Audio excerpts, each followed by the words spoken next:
hello, Shiquotan. Hello, Bedazzled Grunchfuckers. Oh, I'm sorry. That's not quite right.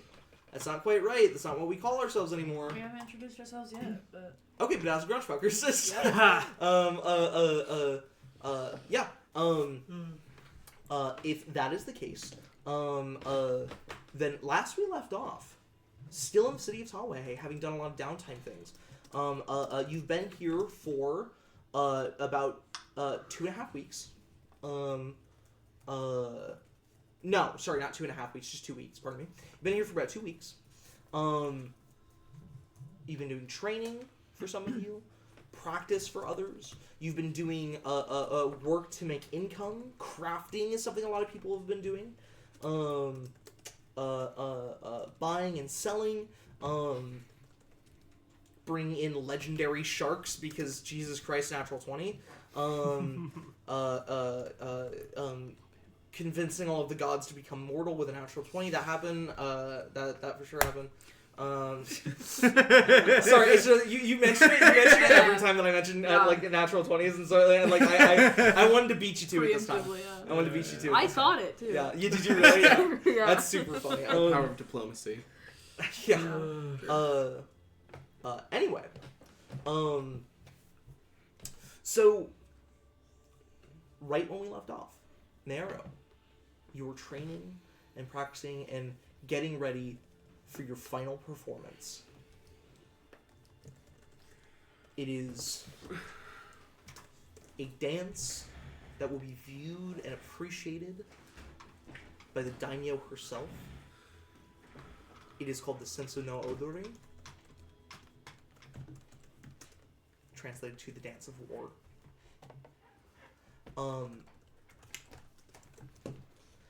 You are getting ready for that, and we will cut to that soon. Rook, I would like you to please give me a medicine check.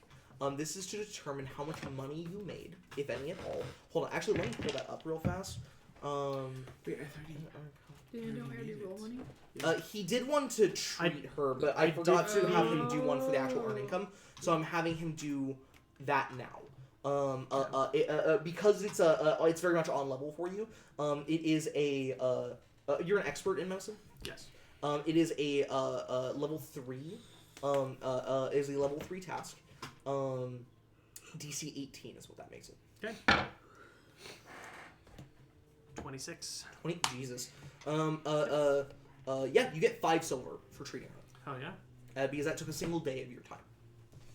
Understood. Thank you. Okay. The rest of you, Rook, Cass, Tanu, Valor, you are all getting ready to go attend this this dance, this performance by Naoro, the Senso no Odori, that you were told is apparently this brilliant performance. You haven't been able to see it the last 2 nights on the citizenry one or the military one, even though you've been invited to all 3 performances. But tonight, all of you are free. So you should be able to attend it. And it's the one that daimyo will be at even more. So it should be a perfect performance. And yet, as you all reconvene, within moments of you doing so, a blood-curdling and almost inhuman screech came from below the city. You hear it one more time. This horrible, loathsome sound that makes your skin crawl and makes you want to retreat. Not run away, but instead it makes you wish you weren't here to even be able to hear it. But that's what Grunchfuckers -1. What do you do? Run towards it. Already run towards it. Yeah. Book it. You guys are rushing. You don't know precisely the direction it comes from. You just know, like, down, below the city. So you go for one of the edges of the city where you can find a staircase that goes along the border of the platforms, leading down to underneath. You find one, and as you start to descend, you see that you get down to a small platform that has a few fishing vessels hung up from the rafters of the platforms that are currently not in the water. The rapid tide is beginning to come in but it's not quite to the point yet where it's high enough for the ships to be lowered down into it, for the boats to be lowered down into it. So as you run down this platform, you see that 2 platforms over, there's a crowd of people gathered around who have paper lanterns. Some of them have torches. You see that a few of them in their silhouettes have short blades pulled out, glinting in the firelight of their candles and torches, as it just shines. You guys run back up the platform because you have to get over to that one. It's too far, even for Cass to make the jump. As you guys run back up, Cass, you are taking the lead by a mile. As you guys are all trying to keep up with Cass, you get to the platform and rush down and see that there's a crowd of people down at the base of the stairs, gathered around, and some are whispering, others are murmuring, a few are shouting, and you hear they're angry. In Rokani, you hear some people say, some people say, "Is the creature dead? I don't know. It's and they shout. Others say, "Let her drown!" Others are screaming and shouting as you see that there is a figure. All of you see this by this point. As you guys come around the corner, Cass, you're the first to spot it, but you should be the first here. You'd have to get lower down to really get a better look, but in the shadows, tied to one of the poles, down below even the lower platform, to the point where the water is getting up to the figure by this point. Tied to it, there is a figure in the shadows who has a strange silhouette that doesn't exactly scream human to you. But you can't get any really good details. Even with your dark vision, you're seeing that there are some obscurities, like rags thrown over their form. You see a vaguely feminine humanoid form, but strange legs with joints in places there shouldn't be. And horns of some kind coming off of a misshapen head. You would think Dragonborn, but you don't see a tail. Not that all Dragonborn have them, but you also don't see the bulk of a Dragonborn. They're much too small. Even for a skinny, frail Dragonborn, this person is too small to be a Dragonborn. Mm-hmm. You don't really see scales, but then again, you're not sure what you're looking at even. And you hear people shout and scream angrily as you see this person turn their head up and let another blood-curdling scream out.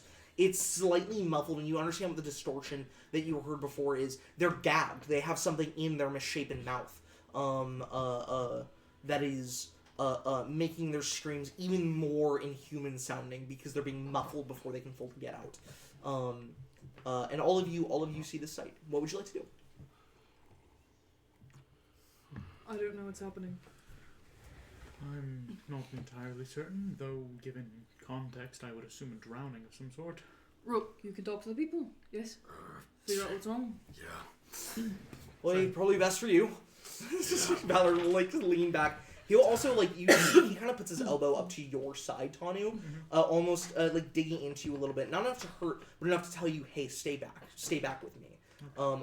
As you see, he looks pretty nervous at the gathered crowd here. I actually will turn back to him and under my breath in Kaiferan. Cover yourself, just in case. Pulls his hood up as you see. He pulls a cloth over his mouth, and will kind of shade his eyes like this, so that the glint of the fire and candlelight doesn't hit his very strange eyes. Yeah. And then I'm going to step into the edge of the crowd, find someone who doesn't look too distraught or disgusted, someone who seems to have their wits about them. Give me a perception check real fast to try and find somebody like that. Can do. 26. Jesus. You look around and you find a human woman who is kind of nervously tapping her foot. You see she has a lantern in hand, and is occasionally peeking over the shoulders. She looks across, and rather than to try and see the silhouetted figure, And rather than like grimacing every time she gets a look at them, like you see a lot of the other people here do, she looks and then just kind of like looks back down at her feet before, in another moment, almost like she's compelled to look again. She like takes another look and then almost shamefully looks back down. Not quite disgust, but more disappointment, more, it's a hard emotion to read. You tap her on the shoulder. She quickly spins around, and you see she was holding in her other hand a very short blade attached to a very small wooden handle. She holds it up and goes, "Oh, fuck!" Sorry. What's going on?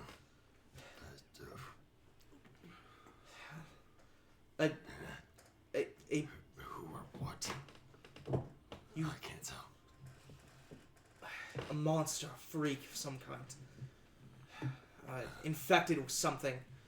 Sick.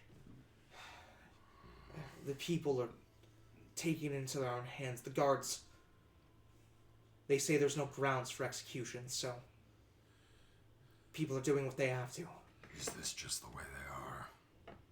A physical thing, or have they done something? What do you mean? Look at them. Really look. They're sick with something. Clearly, something's wrong. People don't look like that. And as she says that, a glint of firelight from somebody's torch just barely flashes over the silhouetted figure that you see is like a little bit of a distance out from like this platform. They clearly tied her to the the support beam when the water was at its absolute lowest, and have now retreated. Now that the water's coming in, have retreated up to this platform. And just as firelight flashes over them for a moment, you see these grotesque striations of flesh that pull into animalistic features, as you see where a human head should be, mounted on two human shoulders, is instead a very deer-like head, fur, the coarse sticking out of the body, and an elongated mouth that's been gagged. You see sharp teeth coming out of the deer's mouth, and two antlers stick off the head. They're not very big, but two small antlers stick off, and you see bull horns curved down and away from it, almost wrapping to the point where they dig in, where the points of them dig back into the flesh a little bit. Clearly like a horrible, grotesque mutation or a curse or something. As you see, there's that flash, and you want to get more details of what this person looks like before the shadow kind of takes their figure again. As I turn back to the group. What is it? Mutations. Mutations. Bestial growths. From what? I don't know. I'll get a closer look if I can. So I use the butt end of Rampart and then tilt it forward, just carving a path closer towards the... Yeah, you start kind of pushing people to the side as a few people... Once you start getting close to the front of the crowd, to the nearest edge of the platform, some people start pushing back against you a little bit. As there's just... as one gentleman, older hobgoblin who looks... this very square jaw,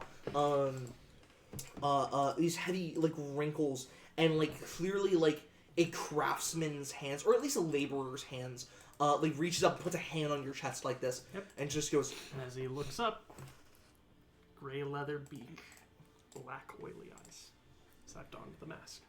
He squints, and rather than a look of, like, immediate fear, like what you're used to in Kythera, just a look of confusion.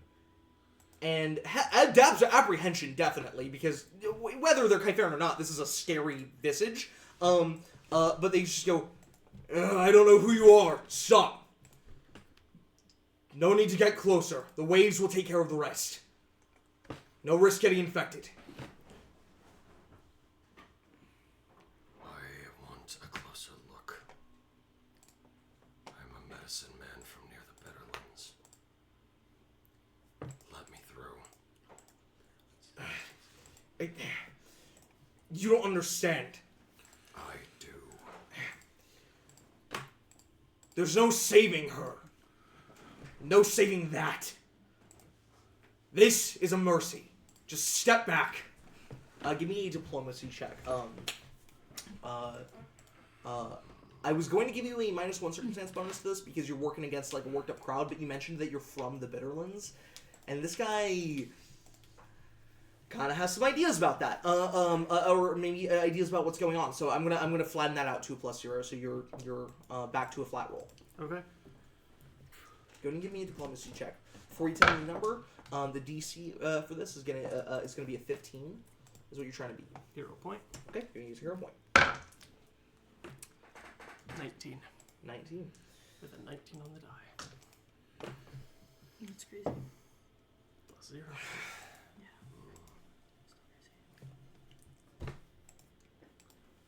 Just don't leave the platform. Couldn't if I tried. It's true, the water is getting really high up by this point. As you see, he steps to the side. As you push through, even there's a half-orc, this tall and lanky half-orc, this weirdly proportioned individual, who's like looming over the edge here, kind of hanging onto one of the wooden posts of this platform here, to try and get a better look in the night and in the shadow.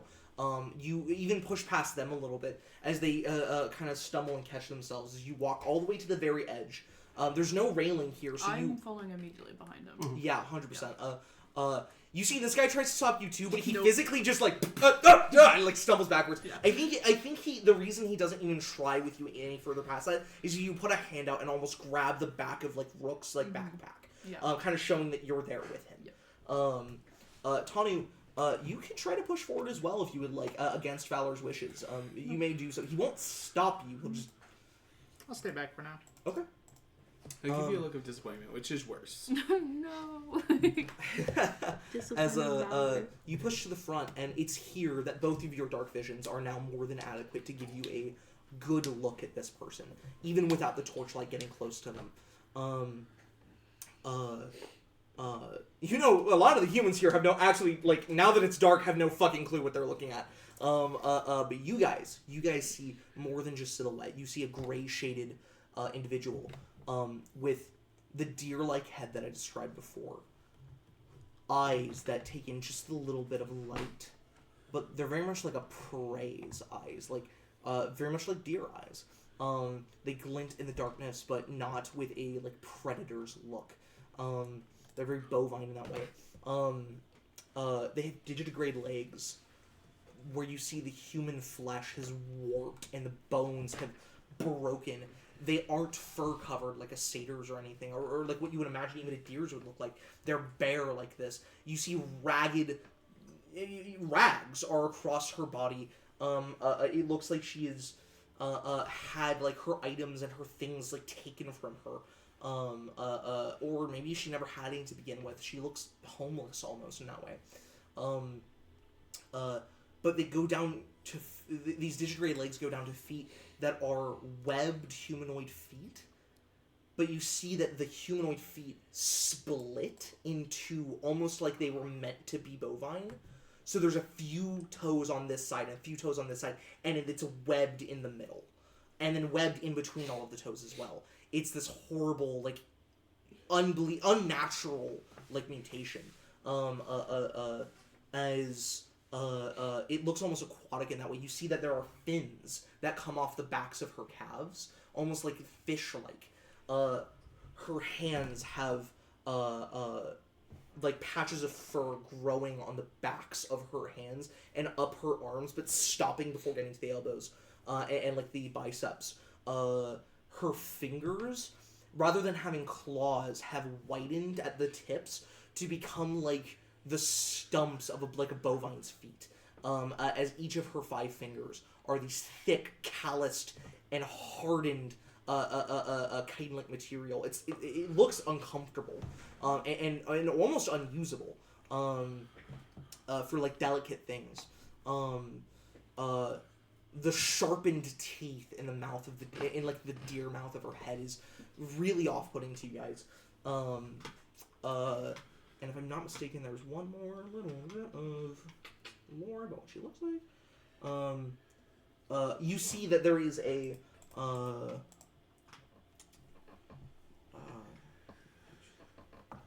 you see that she's injured. You see that she has wounds across her body. These stripes of bruising and blisters underneath the skin that look very consistent with beatings from a polearm of some kind. She has very clearly these heavy bruises. She has a few bandages on her where the skin has broken, and she has taken rags to them. One of her antlers is cracked, not fully broken off, but cracked. And you know, if it's anything like a real deer antler, that does not feel good. Not until it falls off. It must feel fucking awful for her. And those all look like that were done outwardly to her. Mm-hmm. And they look recent. They look fresh. Within the last few days, if not the last few hours.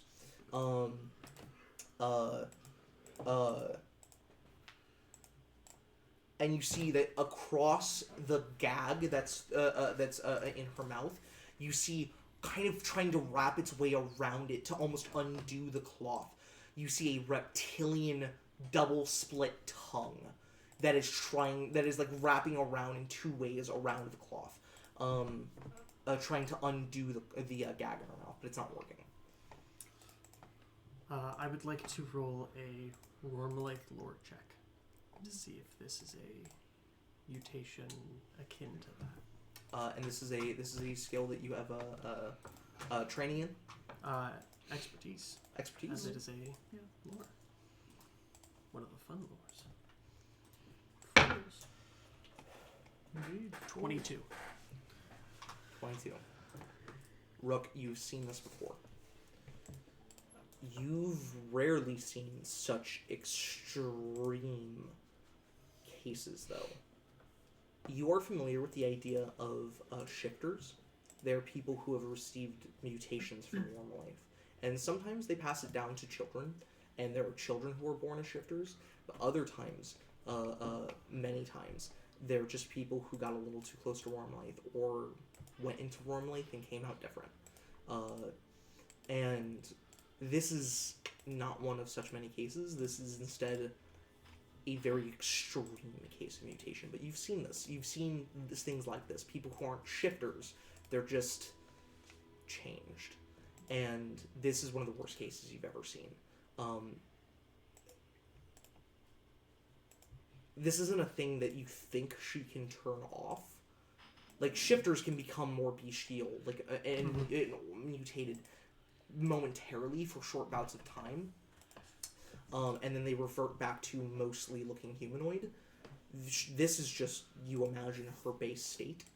But with how the mutation looks, and how much pain it looks like it must cause, you have a feeling that this is like this has been happening to her progressively for the last few months, roughly. And like it wasn't always like this. This wasn't even an initial burst. This is a thing she's been suffering with for a while now. And this is just like, you don't even know if this is the end state. This might be halfway through the transformation. Mm-hmm. You don't know where this would stop. You've never seen something this bad before. Is it contagious? You don't know that. No one knows that. No one knows if this thing can be like passed on. Shifters are considered not contagious. They're considered pretty safe. Yeah. But they are also kind of, treated not great in a lot of societies unless they get a lot of trust going. But when it comes to severe mutations like this, it is believed that there is an infection that whatever causes the mutations like this, it is believed to be an illness, a sickness. That is what the people of Kyphera, that's what the people of Roka and Tiamotis all believe. Is that what doctors think? Like what the people he would interact with? It is highly debated. And I will leave it up to Rook what he believes about this. If it's an infection or if it's a result of the magics of Wormlife. Mages oftentimes believe, it's a curse. It's magic. It's something like that. But there are plants and creatures that exist in Wormlife that carry infections or poisons or venoms, a thing that you know of, that can make people incredibly sick and unwell and even change their bodies. So there are medical practitioners that believe, it's not magic. It is a virus. It is an infection. And so it's a truly a thing that there is not a consensus about. But there are multiple leading theories. Second bit with that. Yes. Reversible or curable? There has never been a known case of curing or reversing it. For shifters or for this. These people, you would know, medical practitioners, actually, just in Kythera, really, they are typically called the damned, because these people will typically mutate until someone kills them or they die from the mutation, or they become something inhuman, which is a fate worse than death. So they are typically called the damned.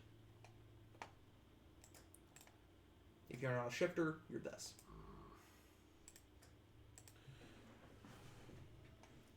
It's the worst I've ever seen, but I've seen it. In Kytherin, to you. Normalaith mutations. Taken to the extreme. I don't think I've ever seen anything like that exit Wormalaith. She probably wasn't like it when she was near it. If she even was. It's happened over time. That's why her head's changed so much, but her fingers are only starting. Her feet are halfway there. So what do we do? If she lives, the transformation will continue. The way the horns are growing might burrow into her skull and kill her, unless she changes their course. It's not stoppable, reversible. She takes it through. It kills her. Something internal burrowing into her organs. She looks like somebody been beat to shit. I don't get why they want it just... The waves are rising. You see that they are about halfway up her Why body. are they drowning her? It's not really well known if it's contagious or not. They're probably worried if they make her bleed. They already have. Notably, you don't see anybody here who has a suitable weapon that could have caused the injuries she has received. There's one person with a pitchfork, but which technically could have done it. That's just not how you would use a pitchfork. Yeah. Honestly, you have an idea looking at it because your understanding of like weapons and like how you've seen how certain people fight, specifically these certain people. This looks like she was non-lethally beaten by soldiers who carry foot soldiers who carry glaives and stuff.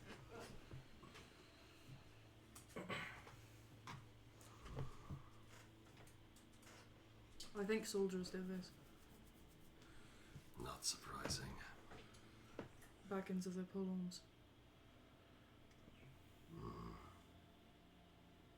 Why though? I don't... What part of why? Why tie her up? Why not just finish beforehand? Surely they have an executioner? She A hasn't medicine committed. man, a Croven, or whatever the fuck you want to call it. Somebody who has to deal with people like this.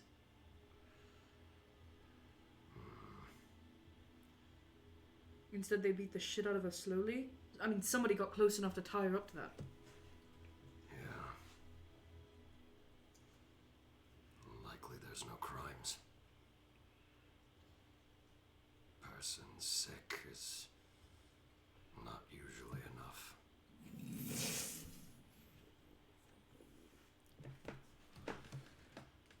No grounds. But they wanted her gone.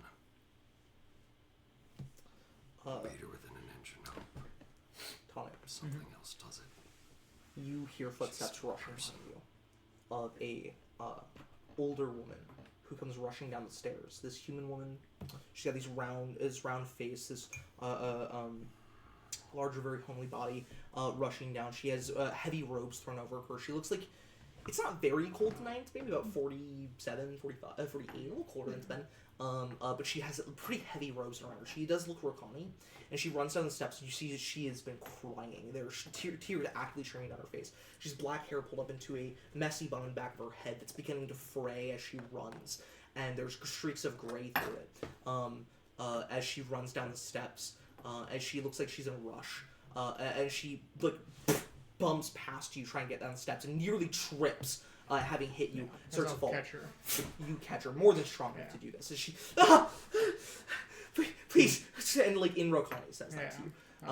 As she's going, I will conceal spell cast guidance on her. Okay. As this invisible golden thread wraps around her, she rushes down, and with guidance, she is able to start pushing through people. As she starts screaming, as you guys hear now a woman crying out differently than the others, differently than the rest, as she screams, "Tongsu! Tongsu!" She like pushing through, trying to get through the crowd. As Cass will hand Rook as all. what's up? Cass is gonna hand Rook as all. Okay, yeah. As she's like pushing through, trying to get to the crowd, you see the hobgoblin. She finally gets to the hobgoblin who tried to stop both of you and failed, but he is able to just like firmly grab her by the shoulders and go, "Enough! Stop! There's nothing to be done now." As she just like tries to break free from him, and screams. She goes, "Stop it! Just kill her normally! Just let her die!" And she like tries to break through, and this hobgoblin fully like hugs her, like, but not like a embrace, more like a get the fuck down. As he like arrests her like this and pulls her down to the floor. As the crowd kind of like a few other people jump in to try and hold her down. As you see, she is holding a knife, and was ready to jump in the water to go end this. As they hold her down and wrench the knife from her hand.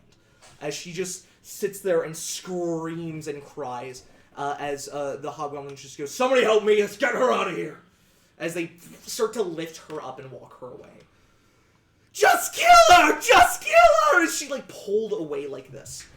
Tanu, you and Valor have learned enough Rokani over the last week to understand what's happening here. Even if your language skills aren't perfect, you know the phrase "kill her, just kill her." You can put that together. Do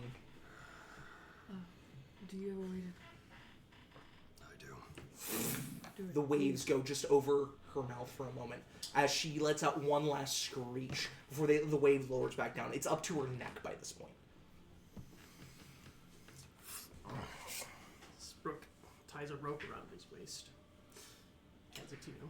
I will ask, does Rook believe that he is risking anything for this? Does he believe that this is infectious? Because if it is, getting close to her like this is a risk. So many medical practitioners believe. It may be Rook's biases, but with transformations like these, it's claws and bites.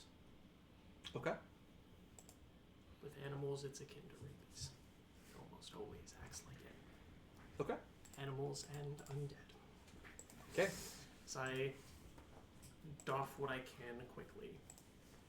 Take a knife, put it in my teeth, have another. Do you take the mask off then? Yeah. How deep is the water here? At this point, it is at 10 feet deep. She is not all the way at the bottom of the hole. They raised her up about 4 feet off. I could enlarge the him so ground. he could just walk over there. What's up? I could enlarge him so he could just walk over there. You could do But that. also, I don't think they're gonna take kindly to more castings of magic. Probably not. not. Giant lizard man jumping in the water. They probably wouldn't like that. As I will take a couple steps back and try and dive as close as I can.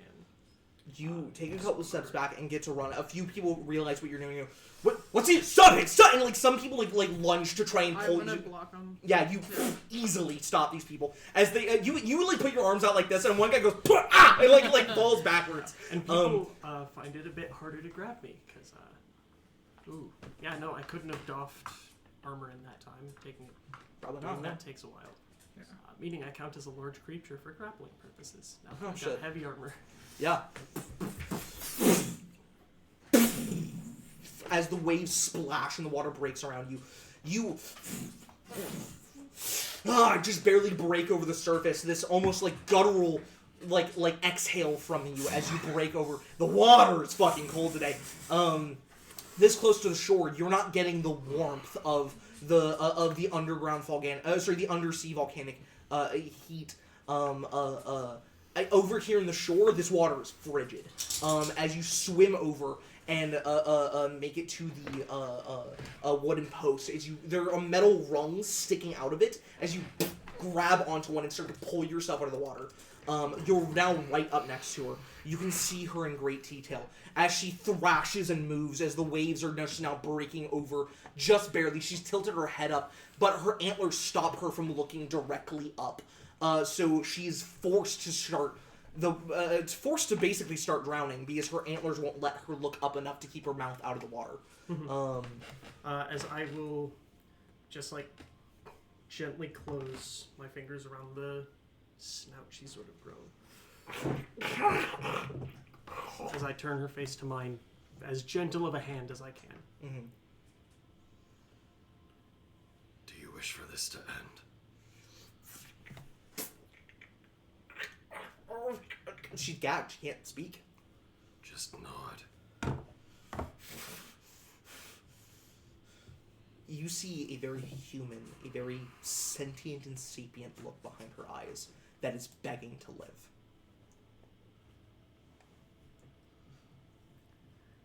You see open wounds across her body where the flesh has mutated so quickly that it's torn the skin.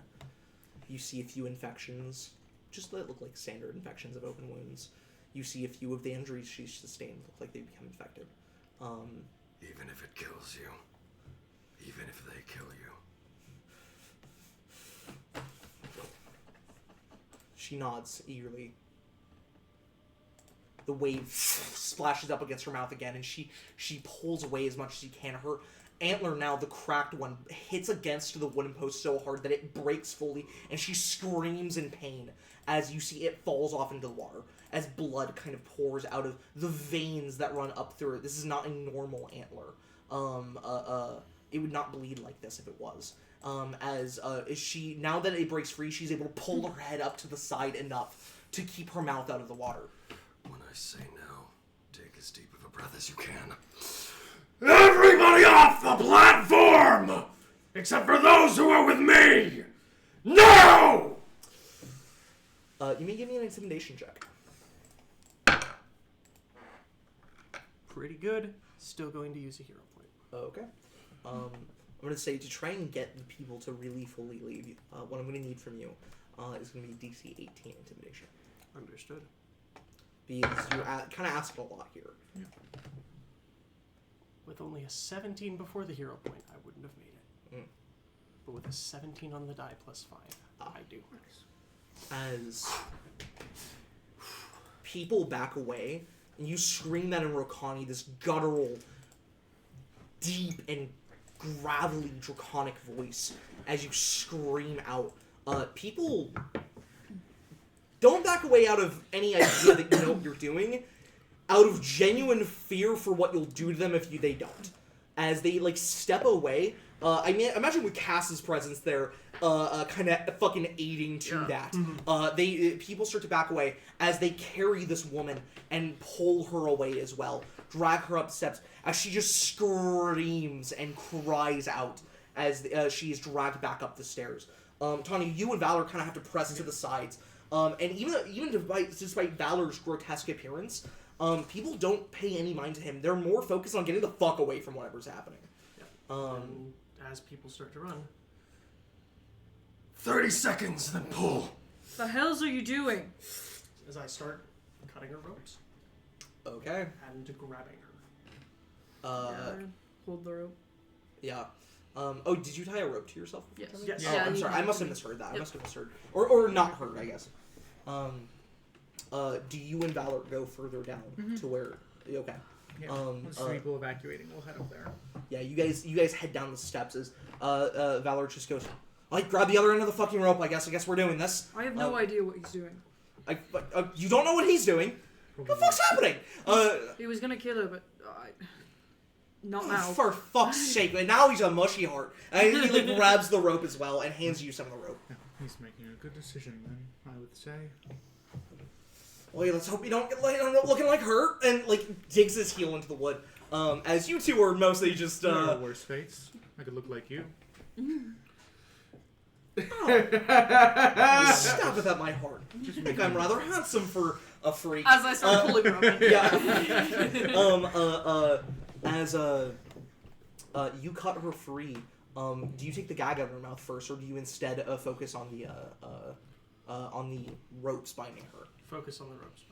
Okay, you cut those free as she throws her arms around you, and when she is fully wrapped on you, you realize she is almost as tall as you and is heavy. As the moment you two fall into the water, you start to sink with both of your weights. As you both start to go down, and the rope tugs on you. You are fighting an uphill battle on this one. They are now waterlogged as well, and he's wearing heavy armor. Is there anybody else in this area down here, or has everybody fled? They by this point they are at least, if they're not on the platform now, they're on the stairs. There are a few people who might still be in sight, but they're kind of facing away from you, trying to go up the stairs. Then I will enlarge Rook, just to make this go a little easier. Okay. Enlarge Rook. Yep. To carry her. Oh. He can touch if he's He'll enlarged. touch the water or the ground.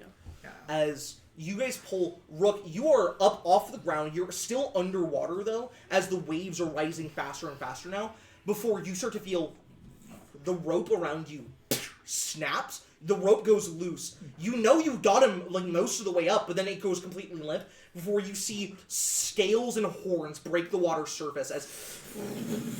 Oh, nice. I thought that would be just a little bit easier. Like the scene from the water falling off Godzilla's scales and spikes. Literally, what you see is the water pours off of Rook's giant form. As you stand now, your sternum is where the base of the platform is. As your feet touch the bottom, and you hold up the shivering form and body of this mutated woman as you set her down onto the wood. Or don't trust the platform. Yes. You should not go on the platform. You see, he starts to lift himself up onto it. As I'll dispel a spell. Yeah, he said drop it. So, as you pull yourself up, the wood creaks and bends, and then you hear the sound of it start to go back to normal just as you're shrinking, using that upwards momentum of your giant form to the point where Rook just basically whoop, and then by the time his feet touch the platform, he is normal size again. And immediately I am over next to the woman, take a knee down by her, and a hand comforting but firm. She is staying laying down. Yeah. You see she is not breathing. Are you going to explain anything? Before, as water spills out of her mouth. And you see she starts breathing again. Yes. She's still gagged. I have basically no idea what's going on, except we saved this woman they were trying to drown. Holy fucking hell. She's still damned.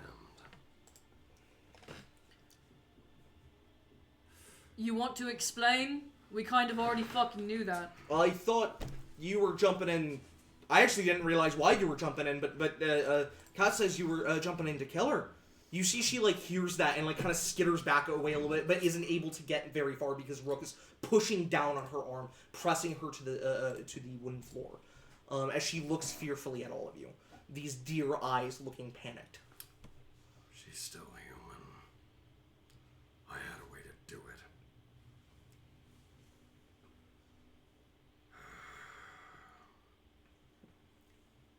She says she wants to live. Do you speak Kypharian? Is she still gagged? Yeah, she's still gagged, yeah. Pull it out of her mouth. I will walk forward and kneel down. We're not going to hurt you. We saved you. We'll make sure of that. I don't understand. Do you have a place to stay? There was a woman screaming for you. No. What was the name she said, by the way? Tongsu? Tongsu. Tongsu. Your name is Tongsu, then? Yes. My name is Cass. Yes. Okay. Were you beat before this? Soldiers found me. Yes. They found me and they beat me. I'd done nothing wrong, but you don't have to do anything wrong when you look like this. Your afflictions hurt. Every day. Mine too. And I'll gesture towards the scales on my body. You are damned then. I don't think it that way. But Minnie could see it. Can you stand? Maybe. Are you still pressing her down? At this point, no. I will help her stand. She tries, she just tries to stand up, and she's very wobbly. You help her, Rook, as she gets up to her, onto her feet, her digitigrade legs, as she is barely covered by the tattered rags that have been recently ripped and cut. Already were not very protective, but from the beating that she took recently, destroyed them even further, as she is shivering from the cold water. Rook, you're not very much better in that department. This water's fucking cold tonight. We're talking like 30-degree water.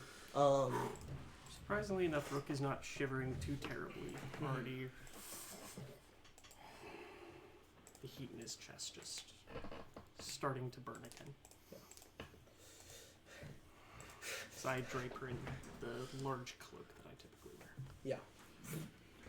She grabs it and holds it like this, covering herself up, almost shrinking as she bends her digitigrade legs. She is normally 6'5", 6'6". But with her legs being double jointed like they are, she bends down and lowers herself closer to 6 foot, maybe 5'11", as she lowers down. And that's not considering her antlers. She lowers down as she curls up into the cloak. Why would you save me? I don't understand. So you have proper time to make your choice. I don't want to die. The life you live will be pain, as you've experienced, and likely worse. Your horns will keep trying to dig their way into your skull. Your body will keep changing. So wonder your mind hasn't gone. People will ostracize you everywhere you go. They already have for months.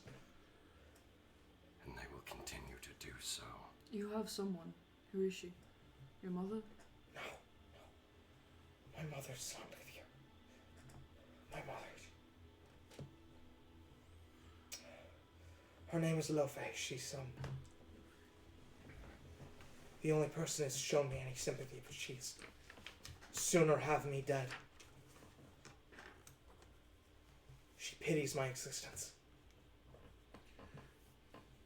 She would prefer me dead. It would be a kinder fate in her eyes.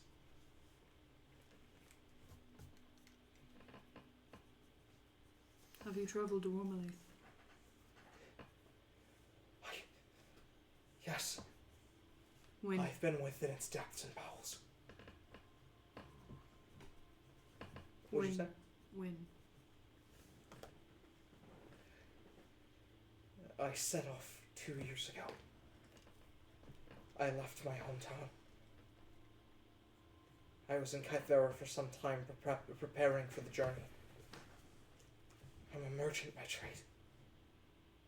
I knew that I could find fortune and wealth in the secrets of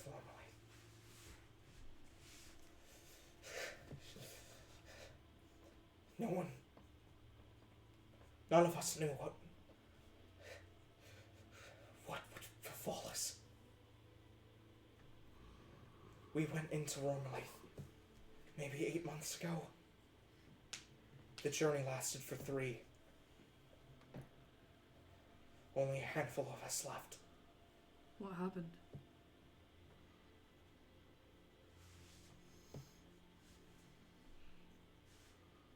I don't know. You don't remember? Not most of it. But what I do, I couldn't describe to you even if I tried. There aren't words. Why did you travel back here? Did the afflictions not start until recently?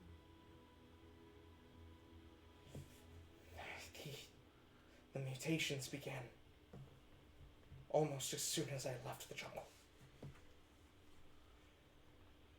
I've been trying to get home,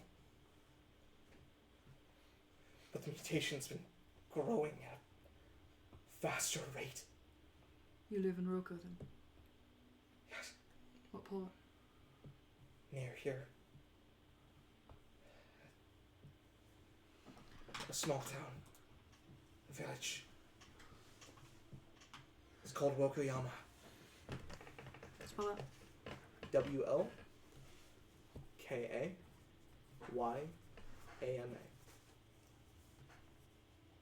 Wokoyama. How many days travel is it?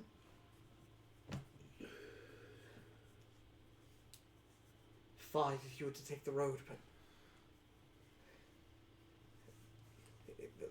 longer if you take your time. South or South, yes. Do you have a map? of Roka? No. We do not. You can go there straight from Tawahe. There's a road leading south that goes right to it. Surely Lofei is housing you somewhere, yes? No. I've been hiding beneath the city, Beneath the city. sleeping on rafters. Hmm. But the guards found me. I see. They beat me, and when the people saw me, they accused me of getting people sick. They told me that I brought illness. They said I had gotten one of the dancers of the castle ill.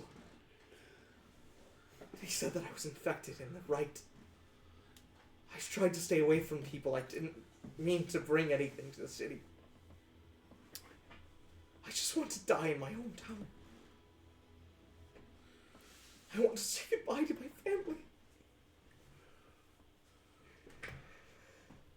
I don't want them to think I never came home, or that I never tried.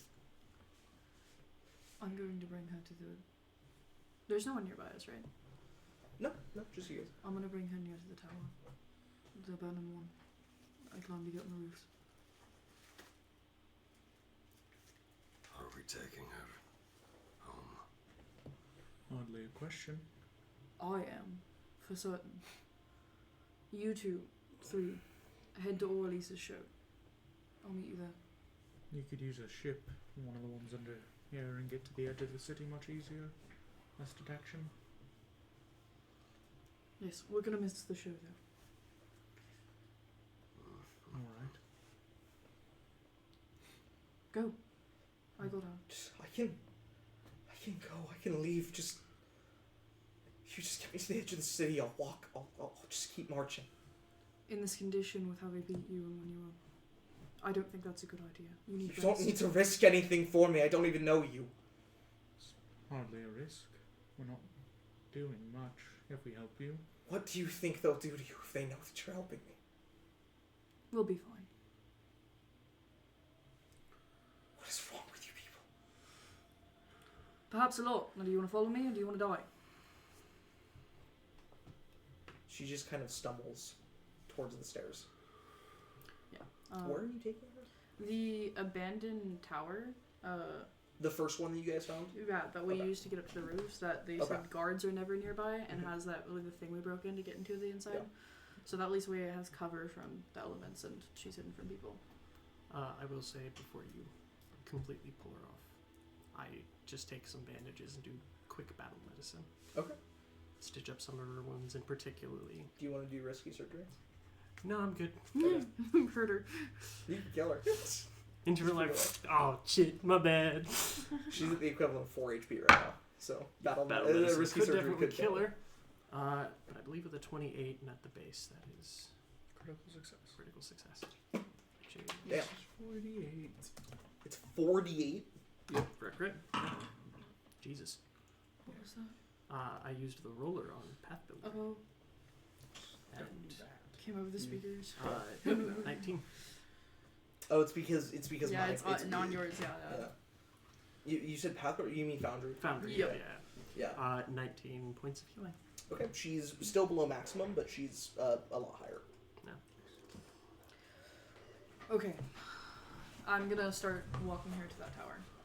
Yeah. I would like you to please give me a stealth check. She will also roll a stealth check. If you are trying to get her there unseen. Yeah. Where's the rest of everybody else going? We're going to Orlise's show. Okay. Gonna drive myself off. And then head to the show. Yeah. You guys know that at this point, you honestly probably have like an hour and a half until the show starts. So theoretically, Cass, you can still make it. Yeah, that's why I wanted to go alone, because after I drop her off, I can Fucking 45-foot move speed my way there. Yeah. Okay, I'll roll a stealth check for her. It's okay, it's fine. What she has it at? What she has it at? I believe she has. Oh, she has +5. That's not terrible. Did she have a hero point? No. So she gets a 15. Nice. That's right. 14. 14. Okay. So average of 14. As you guys make it most of the way through before you can see the tower in sight, and you're ducking between an alleyway. Into an alleyway between two small houses. And you see that there is a older looking woman here who may actually let me give you an exact name.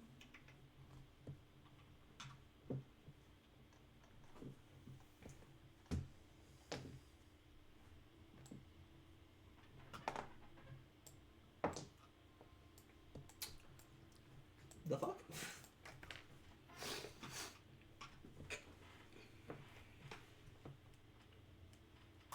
Eli, do you have the name of the woman we're training with? Training? Oh, the herbalist? I actually don't think I do. Oof. That would be in my deep notes. I guess I didn't because I don't think it came up. I don't think I put it in my session notes. I'd have to go to my deep notes to find that. Hold on.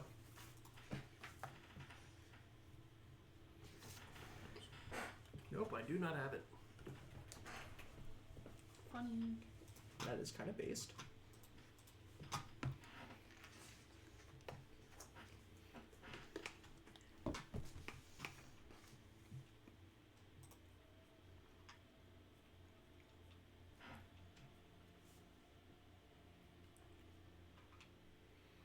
It's not Kijong. Nope. It's Jigong is what you're thinking. Qigong. That was wizard. Just a wizard. I think it was a wizard. That was your wizard, right? You see a woman. You see an older human woman. Who has like fishing rags on her body. She's got her back pressed against a chair in this alleyway. You didn't see her at first because you were kind of keeping your head low, and were like looking down at the ground. But you look up and see that she's in this alleyway, and she's whittling away at what you notice is like a piece of driftwood, and she is carving a barnacle off of it. As she's like cutting away at it, and she like looks up to you. She's this middle-aged human woman, who's got a pretty like nasty scar like near her throat and down onto like her collarbone. She's wearing like fishing clothes. She's got a pretty solid build to her. Her hair is like messy and like not up in a bun at all. It hangs down to almost shoulder length, and is like very unkempt. As she's like carving away at this, she looks up and like for a moment is like panicked by the sight of both of you, and like especially the sight of Tongsu. For like she takes the knife that she has, and you see she just puts the blade up to her eyes and covers her eyes with it, so that she can't see. She's a real one. Mm-hmm. I keep walking. Yeah, as you guys walk past. As you get to a main street right here, and you have to cross this to get to the tower. You like look around on either side. You see further down the street, pretty far away from the tower, because guards don't really walk past it often, are two guards who are walking by, and they have they have lanterns in one hand and polearms in the other. As you see, as Tongsu looks up, she like flinches at seeing them.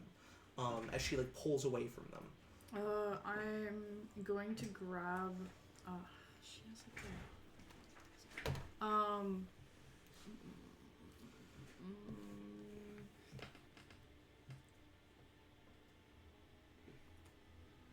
yeah, I'm gonna grab some of the heavy rags that Rook put over her. And I'm going to use them to cover entirely the fully of her antlers. And I'm going to scoop her up. Yep, pick her up. So that she's like completely almost covered. Her face is still out, because magic can't cover that, and partial of her legs. She's tall. Yeah, she is. She's very tall. And I will try to walk across with her in my arms. Okay, yeah. You walk across, exuding confidence, just like, I'm here, I'm supposed to be here, I'm supposed to be doing this. Like, walk across. The two guards from from further down the street, like, you see in the corner of your eye, they proc you. They see you. And they kind of, like, tilt their heads a little bit as they see you just walk. I nod at them. They don't nod at you. They're just kind of standing here holding their, like lantern in one hand, a polearm in the other, as they see you cross and walk into an alley on the other side of the tower, and just walk around and, like, out of their sight as they just go... and, like, I'm running. I'm going. Yeah, you, like, run around the other side of it, to find the entrance. High or low? Low. Okay. As you get around to the other side where you see the bricks in place here, these loose bricks that you know you can slot out of the stone wall to make the entrance to this abandoned interior of the tower. As you put her down onto her feet as she kind of leans on a wall nearby. As you start taking the bricks out, just enough to get her through and to get you through. As you are, like, holding these bricks in one hand, or in, like, one arm, and kind of have to, like, awkwardly step through a way too small hole because you don't have a lot of time, and start slotting the bricks back into place. As you see, as you're putting the last 3 bricks in, the light starts to wrap around the edge of the tower as you hear footsteps following the path that you ran. As you start quickly putting the bricks in, and just as you put the last one in, you hear the footsteps getting very close as you... Yeah, and I'll duck down away out of sight of the holes in the wall. Yeah.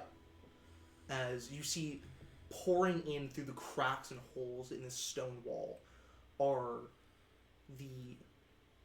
it's the light from their lanterns. As it fills the space, one of the beams lands on Tong Su through one of the holes. She, like, flinches and like pulls away as her antler bumps something and scrapes along the wall a little bit. She flinches from the sound as one of the soldiers goes, "What's that? Where the fuck did they go? God damn it. What the fuck do you think he was carrying? I have no idea." Jeez. As, like, they're kind of there, and they kind of stay there for a while, and you hear them talk back and forth. Some things you understand, other things you don't understand, as, like, they're going back and forth and talking about it, before eventually you hear a woman shout, "Guards! Guards! That freak! Somewhere around here. I think it got away. Or some foreigners. We think they cut it down." Cut it down from what? From the pole. What did you do? What did you... Fucking hell. Get the python. What did the people do? As they like, you hear them grab her and just go, "What did you do?" As she's just like, she's just fucking... She's sick. She's gonna get people... God damn it. How many people came in contact? As they, like, drag her away. You put together and kind of get the feeling that it was not the guards that tied her up. It was very much an act of the citizenry. As you guys, you hear them carry her away before eventually there's silence. And you see here in the darkness, Tong Su has pulled off the rags that you've wrapped around her antler. As you see, she very gently, like, touches and winces at the bandage that a rook has put around her broken antler on the left side. As she... Are you okay? It's painful. Yes. My whole body hurts constantly.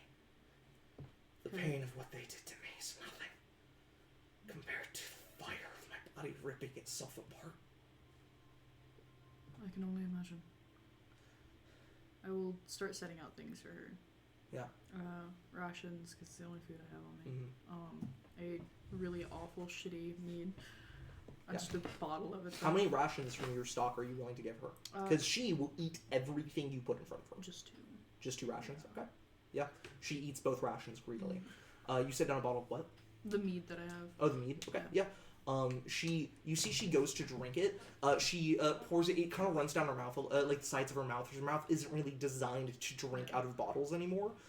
As she does that, she immediately like convulses and throws up the meat again. I didn't realize. I can't drink anymore. My body rejects it. Alcohol? Yes. It's poison. My body won't let me have it.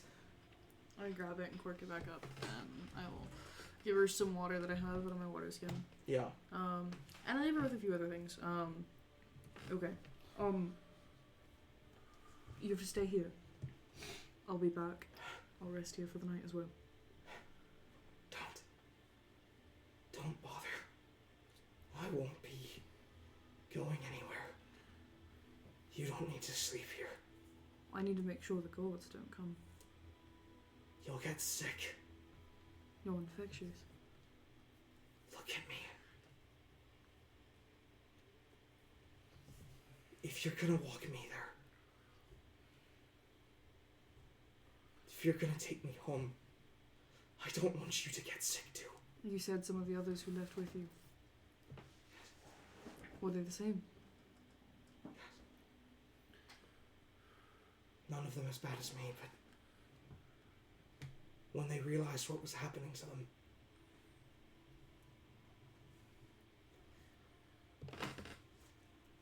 you must understand. Distortion of the form is, in many cases, very dishonorable in our culture. And so they chose to take back their honor. I understand.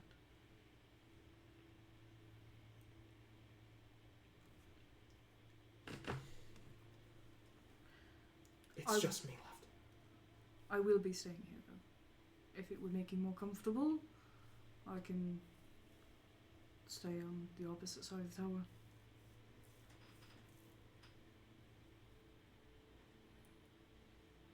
Can you stay above?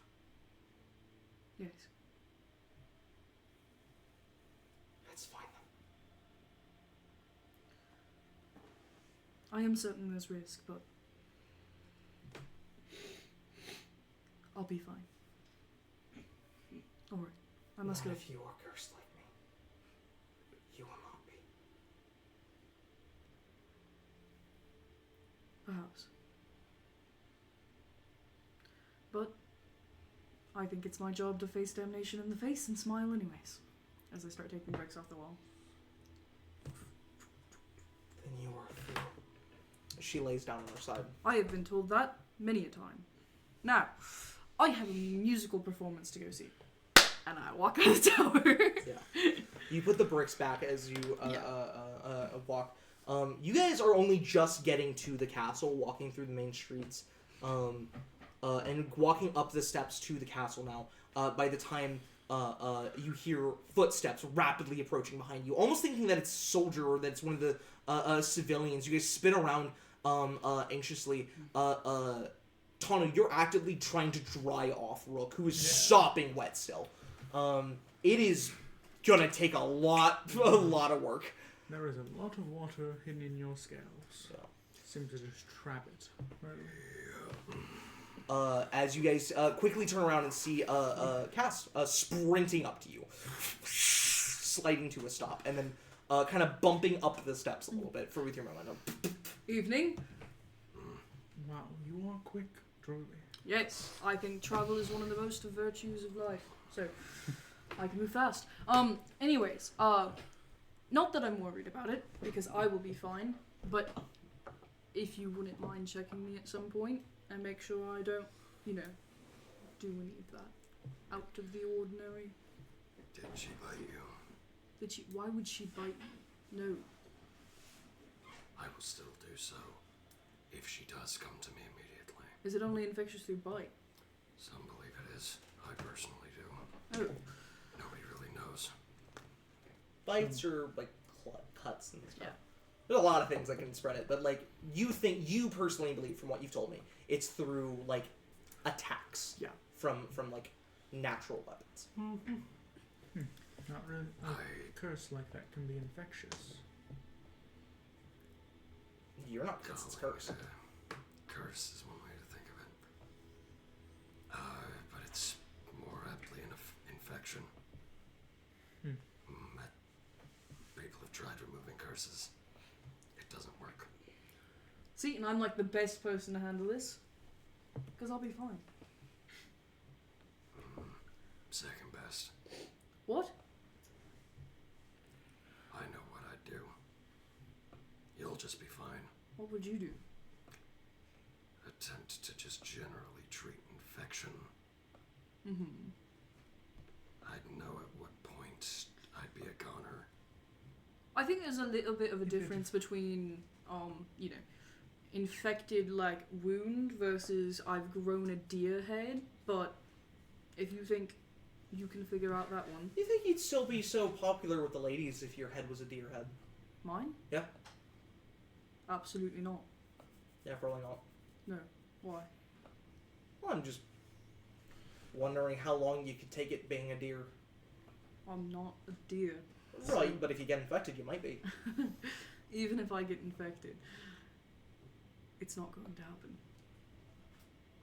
And what? I don't understand what convinces you of this. There are forces of will beyond your understanding. That's usually my line. Actually, more accurately, it's usually Tanu's. Alright then, Tanu. Said that in a bar one time, got clocked right on the chin. It was hilarious. Say it for me. But you're not going to... No, that there are forces of will beyond your understanding. Where are you at? Not here, I can tell you that. Certainly. You should fix that. We're about to go watch a show. And you're looking like that. What would you have him do? He just jumped in the fucking water. We've already failed our first At impression. least it's Rokani armor. We're called the Omen. Kick it out. That's true. You look like a right and proper Imperial Guard. You look like you're ready to kill many Kyfarans. And he just pats it right on the shoulder. Yes, you've only gotten scarier than Kyphara, so the mask and the Rokani armor. Now they're not going to like you in general. Oh, I can't wait to hear Neo or Lisa's reaction. God, you're shite. Kaz is my biggest liability. When we tell him what we're going to be doing. Oh shit! He's gonna He's whine going to and complain the complain. whole time. And I bet he's going to walk on the opposite side of the street. Oh, you mean like he does with Rook? Yes. Because he's worried about getting sick from Rook. Mm-hmm.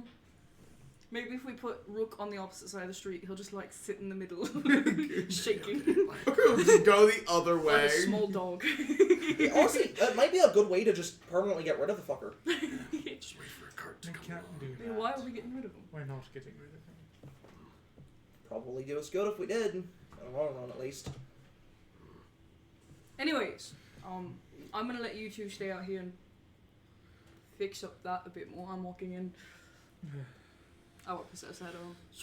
I'm sorry. Yeah. I've been given an impossible task.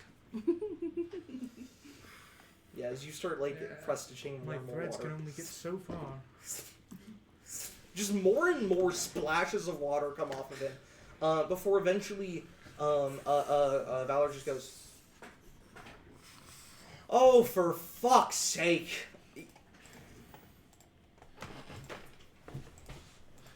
It's no fucking secret by this point. And he just like walks up and just goes, "Put your hands up. I'll put your arms up." And he just grabs the sides of your torso and just as all of the water on your body and splashes on the ground around you guys. I spin around. What? Oh no, that was impressive. Why didn't you do that the first few minutes? Oh, it takes a little bit out of you. I understand. And he just like Yeah. pats you on the But elbow. now you just wasted all those cantrips and that. That means Well, I Waste again. Valor just wants ahead. take the energy. Yeah. maybe I'll just make You've more never water seen and anything drench like it. that, Rook. Maybe just make more water You've been and picking drench up it. that there's something fucky with It's like no Valor and serious with water, but like secret. Rook and Gaz who do not know. yeah. And you See, see, I've seen like a little water trick he did. yeah, That but was the extent. you just went from still like pretty soaked, even with all of the attempts that like Tony's been doing over the last few minutes, to bone dry instantly.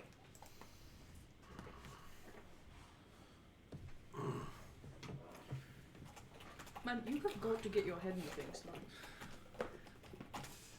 I've got a lot on my mind, unfortunately. Like so- what? Well, that whole scenario we just went through. What about it? Just thinking on the matter. About... It just seemed, all of the circumstances just feel a little strange. It's not something I've really seen before, so taking it in, figuring out my thoughts on it, thinking is what I tend to do. Uh-huh. Understood.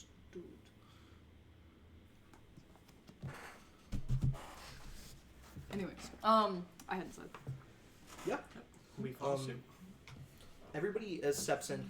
As you guys get through the castle walls and into the you start walking towards the palace that's in the center. You see that there is a Pycon waiting for you guys. Oh, thank you. I'll just put that back up. I appreciate it. As you see, Pycon Kokato, the one who hired you for this job in the first place, Nero. The rest of you see him standing here waiting. As he sees a lot of you and just goes, "So you are arriving then? Good. For a lot of you, we have special seats. You will be on a balcony within the performance chamber. You are special guests of me. You will have my seat. I have been asked so graciously to stand beside the daimyo, so I will not be using my balcony. So instead you will have it. It is a great spot to view the Senso no Odori. You will greatly enjoy the show if you are cultured people, that is. Thank you for your overwhelming hospitality. It's only right, seeing as you are friends of Orlice's. And he rests his hands on the blade as he just goes, "His skill is exemplary. I've been honored to see the show last night, and am now honored to see it again. I find it moving. Brings tears to the eyes. Orleans is a fantastic performer. I am happy that others are able to partake in such an event. Almonds. Yeah. Almonds. I'm the same way. I thought your sentence was going to go way longer than that. I'm playing fast, baby. Yeah. As he goes, "Yes, now, you will head this way. You will not walk through the main halls of the palace. Instead, follow around the eastern edge. He won't say that. The northern edge of the palace. There will be a secondary entrance to it. When you arrive, there will be wooden stairs. There will be 2 guards stationed there. They will walk you to your balcony. On your way." As he stands here, as you see, a palisade is being carried through the castle behind you, where you see that there is a handful of servants holding it up on their shoulders, as silhouetted inside by lantern light is the silhouettes of 2 people sitting inside of it as it is carried along. As he adjusts himself, and you get the feeling that that's who he's actually been waiting for, whoever this individual is, or pair of individuals is. Yeah. As we start walking, I'm gonna walk up next to Rook. Do you often do this? What, take back entrances into places? No, the rescuing people out of nowhere. No. What happened? I thought I'd be better at it. She still had life in her eyes. Better at killing?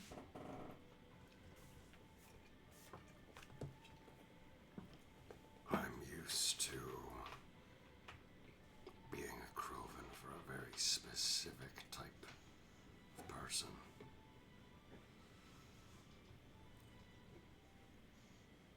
She's more alive than they were.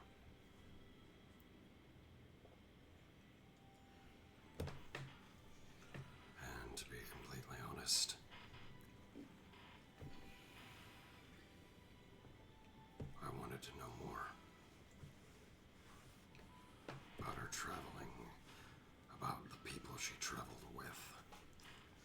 She wasn't supposed to be tied up. Bit of a witch hunt situation on behalf of the Rakani. People's choice. Yes. Lovely. If you ever change your mind last minute again, I'm sure. Actually, Tonu wasn't upset about it at all. I thought he was going to be, but I'm sure Orleans and Valor will probably give you shit for it, but I'll be with you. I appreciate that. It's my job to help people, no matter what I'm helping with. Make people's lives better and that thing. Duly noted. I think her family is likely going to be upset, as well as the village. But they deserve to know what happened to her. And, on the off chance, she can live. For whatever time she has left.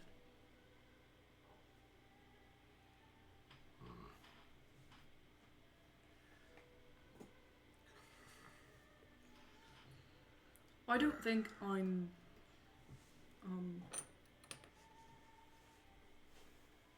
immune to things, and I am kind of freaked out about it. Then you don't have to stay with her. But I don't think anyone should be alone. All I ask is you just... She won't be. I can do it. Promise. Then let me rephrase. I'm going to, whether you're there or not. I don't mean to put this the wrong way, but you're kind of... Unpleasant company. Mm-hmm. I'm aware. And she's really scared.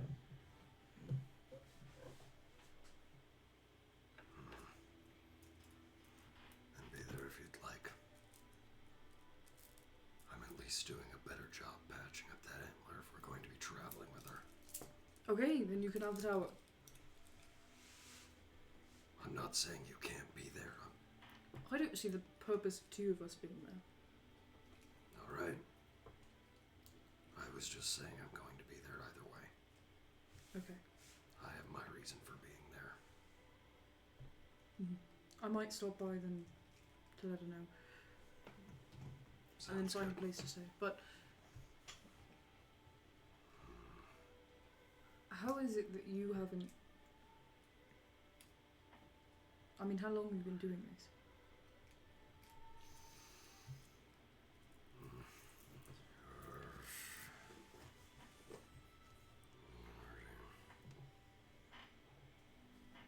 It's been years. Think over a dozen at this point. How It haven't was you about been... 12 years ago. Maybe a little bit less than that. 12? Give or take. That's not a few years, Rook. That's That's like a dozen. decade. Yep. But you haven't been doing this necessarily most of I've that been doing time. For about half that time, you were with the children. It's been mostly bounty hunter work. This when the opportunity arose. It was in the early days, and then it's now. In between, it was children. A lot more when I started. And a lot more now. I see. Still, If you're wondering how I'm not, Yes. play it safe. Used to anyway. Tonight's a damn big exception. I think it's a good exception. I'm still on the fence about it. But your confidence is contagious, so either way, Mom used to always say that. plus I don't think many things like sharing a body with this. I think that's fair. That's kind of where I'm coming at from it. You know? If I'm already, turning into something I can't, turn into two things, I think they'd just fight it out and this one would win, so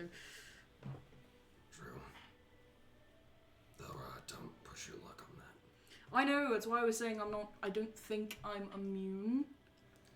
I just can't not be this. You got something else fighting for your body. And it'll win. Just a matter of what happens in the process. Perhaps. What the fuck do you think those No two are risk talking it. about? I'll be fine. I haven't I'm the fucked up faintest either way. notion. Fucked up with what? There's fluid in my lungs. What is it?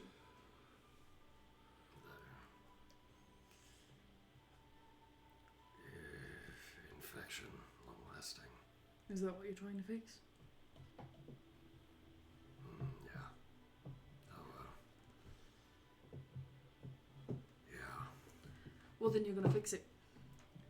Because you started traveling with me.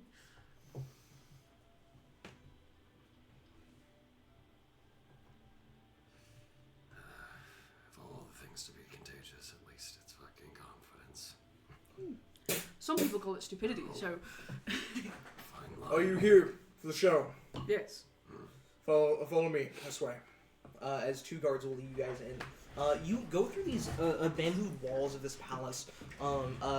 You two hear a conversation between Valor and Tanu behind you, as he's just kind of like asking you like a couple of questions, like, why exactly are we doing this again? I thought we were already on a mission to go southward. Why are we now detouring?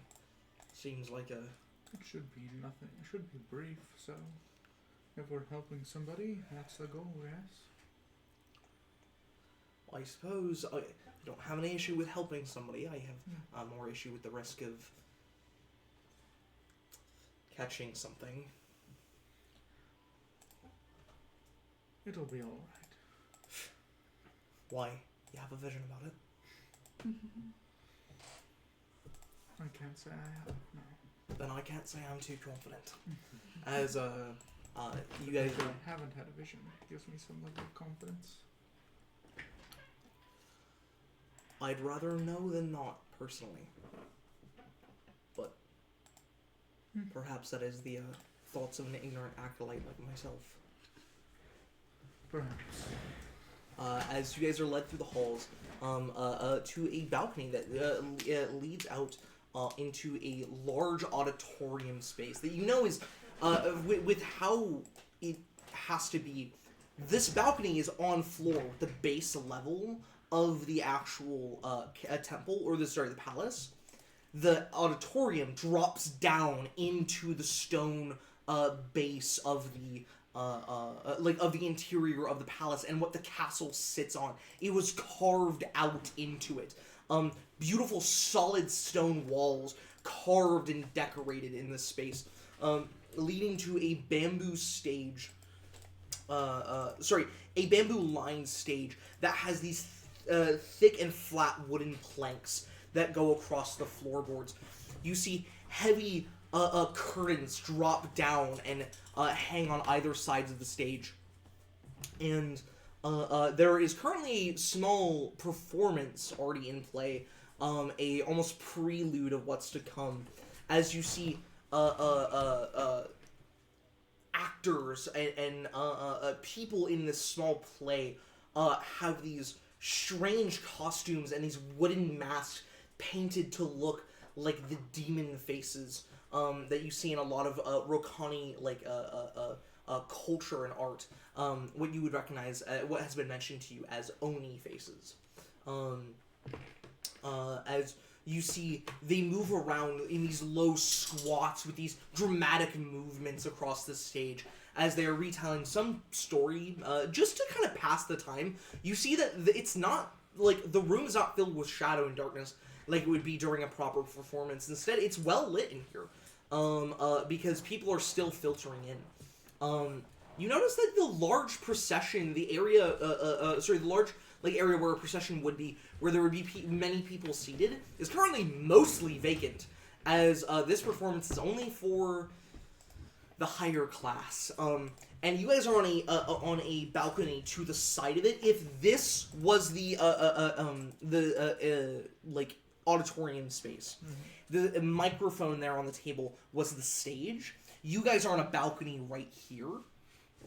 You see that there's a balcony here as well, raised up, and then there is a much larger, much grander balcony here in the farthest back section. That you see is though it's the farthest back, it proceeds and protrudes out of the wall further than the other two balconies. Because it's so much bigger, so that it is as close to that to the stage as your two balconies are at its farthest point. And you see that there is a handful of almost like gazebo-like structures on the balcony where there are tatami mats and chairs and cushions and tables set up. There are servants bustling around, and you all catch a glimpse of the daimyo. A young woman wearing almost sterling white robes that hang loose on her delicate frame. A child.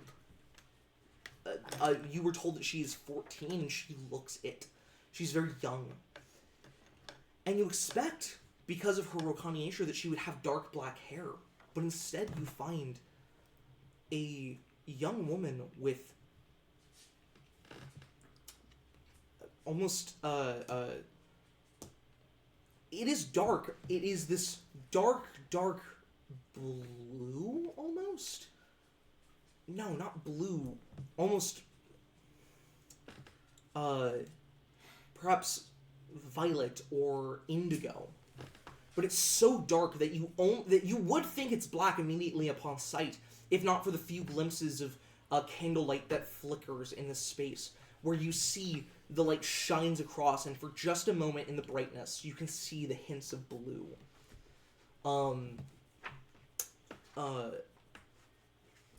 As she sits here, her posture is perfect.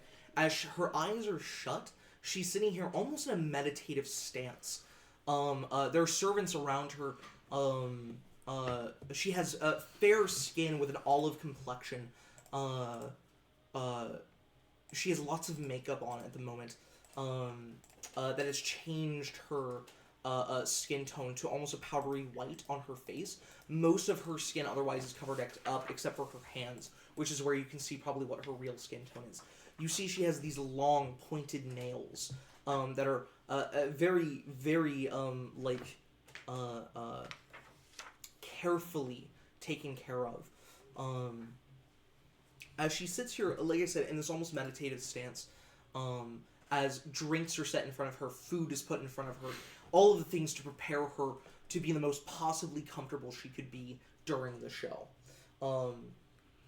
And she is perfectly still. On the other balcony over to the side, you see that there is a palisade that is taken up to the door to it, the one that you saw from behind you before, as the curtains of the palisade are opened up, and walking out of the palisade into the balcony, you see that there is a gentleman wearing Rokani plate armor of a much higher caliber and a much nicer quality to Rook's, what he has bought, but it is as heavy as Rook's, if not more so. Because what armor do you have, Rook? Half plate. You have half plate, yeah. This is much heavier looking. You would probably guess that this is full plate armor. But it is of Rokani design and has two dragon head sculptures mounted as the pauldrons of the armor. As they step out, this imposing figure of a orcish, maybe half orcish man, certainly a half orc in fact, the more you think of it. This strong jaw with tusks that pull up from it. Midnight black hair pulled up into a very neat and tight bun on the back of his head. A eye that has been gouged out and scarred over, where you see that the skin has just completely healed over it to the point where there's not even an eyelid there anymore. It's just a indent in the side of his face. As you get the feeling that this would be the general that was mentioned. He has two blades at his hip as he sits down in not a tatami mat, but a chair that has been brought for him as he sits down in it. And there is a woman with him who steps out of the palisade behind him. She is wearing what looks like, almost compared to him and some of the other people of import that you've seen in this auditorium, she's wearing almost very plain robes, much more close to like the common citizenry. She is a very beautiful human woman who steps out, but does not wear makeup, and she does not wear any fine adornments of her hair, though it is long and is put up into a bun on the back of her head. She looks like a mostly common member of the citizenry, who has done her best to try and dress up for this event, whatever the best means for her, as she sits down on a tatami mat next to his chair. And we can only for this to Naora. Mm-hmm. Oh, the anxiety. Yep. The butterflies. You are in a dressing room where there are dozens of servants walking by, actors and performers who have done all of the minor shows preluding yours, as you are the main event for tonight. And there are also currently servants who are doing your makeup for you, and are currently like brushing a fine powder onto your cheeks and onto your face to lighten your complexion as much as they can, so that it'll be bright and visible on the stage. Yeah. As in Rokani, there's one gentleman who's just going, "You're going to look wonderful. There's no need to worry. You've done amazing for the circumstances at these previous 2 nights. You know, it's no what's her name? It's no Yon Hei, but I mean it's you know, you've done very good. You've done very good. And tonight will be better. The daimyo is here. It has to be. Of course, yes, it does. As a woman who is currently fixing your hair, just goes, especially if you want to be allowed to perform in Tawahe again. She is you know, she is not so much the fickle one. It is far more her assistants, her director, if you would. He is demanding. As she straightens your hair. Then his demands will be met. It is as simple as that. I'm, even though this is not what I have spent my whole life training for, I'd say I am a quite exceptional performer. I can satisfy. Of course you can, yes. As they hold up a silver mirror in front of you. This beautiful, beautiful large silver mirror that they pull up from behind the desk that you're at and set it down onto it as it latches into place on the desk. As they just go, "What do you think? Is this what you want? A little bit more blush on the cheeks, maybe?" Actually, I think you could touch up the eyeliner right here, add a little bit more over here, and there's an open splotch right here on my lower jaw. The gentleman who's doing your makeup kind of like rolls his eyes a little bit and just goes, "That was more rhetorical, but fine," and starts to touch up this stuff. You know that if you were allowed to do this yourself, you think you could. It would be done the way I want it would be done the way you want it. You think it would just be better in general, but alas, you were informed that these are the professionals who do it for Yonhei, and so they must do it for you. As they give you this heavy cloth fabric robes that is your costume for this. Not your costume, it's the traditional attire. It is a weighted cloth that rather than being a few pounds, like 3 pounds that like normal robes would be, this weighs 30 pounds. Awesome. Awesome. Yeah. You've performed in this the last 2 nights. It is exhausting, but the way that it moves, because it is so heavily weighted, it gives such momentum and swing behind each of your steps, all of your actions. It is traditional, and you know Roka would never, ever dream of fucking with tradition. This is very, very much intended for like to make the dance harder and to make the movements more distinct and profound. There's a purpose behind it being so heavily weighted, and yet it is so fucking nightmarish to use. As they start to put this onto you, and immediately you feel the weight pull you back down to the ground. Okay. Are you going to be fine? I will be more than fine. I will be excellent. Okay. So, we, there has been a minor change that we have been told to inform you of. You will not be using the same blade that you've used for the last 2 nights. Did something happen to it? No, the daimyo has personally requested that you use hers. As you see, carrying in like a beautiful silk cloth wrapped around it, laid down onto a table gently in front of you, and then unwrapped by a pycon, no less, who is doing this. Who is the only other person allowed to hold this weapon, besides you, who has been given temporary permission to do so. Give up, wrap up your career before they kill you. Yeah, has laid down. All right, gonna put This, it all this up. sword, that as they unwrap this beautiful... By the way, the silk that it's wrapped in has to be at least worth 2 gold. Perfect. The silk itself.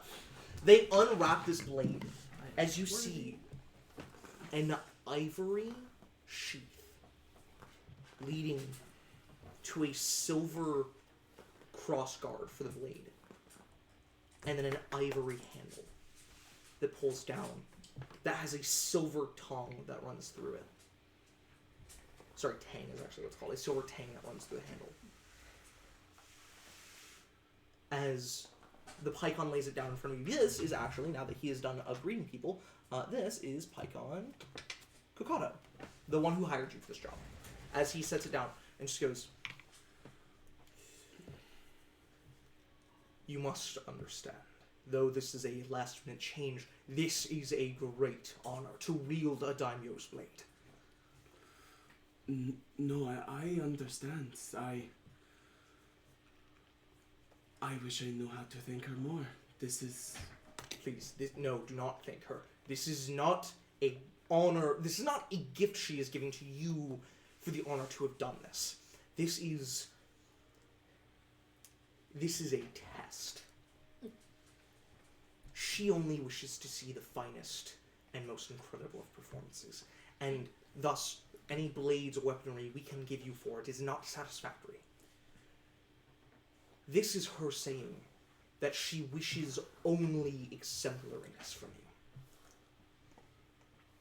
And if you do not deliver, well, if you do not, Shontu Haikyuu is not going to be thrilled.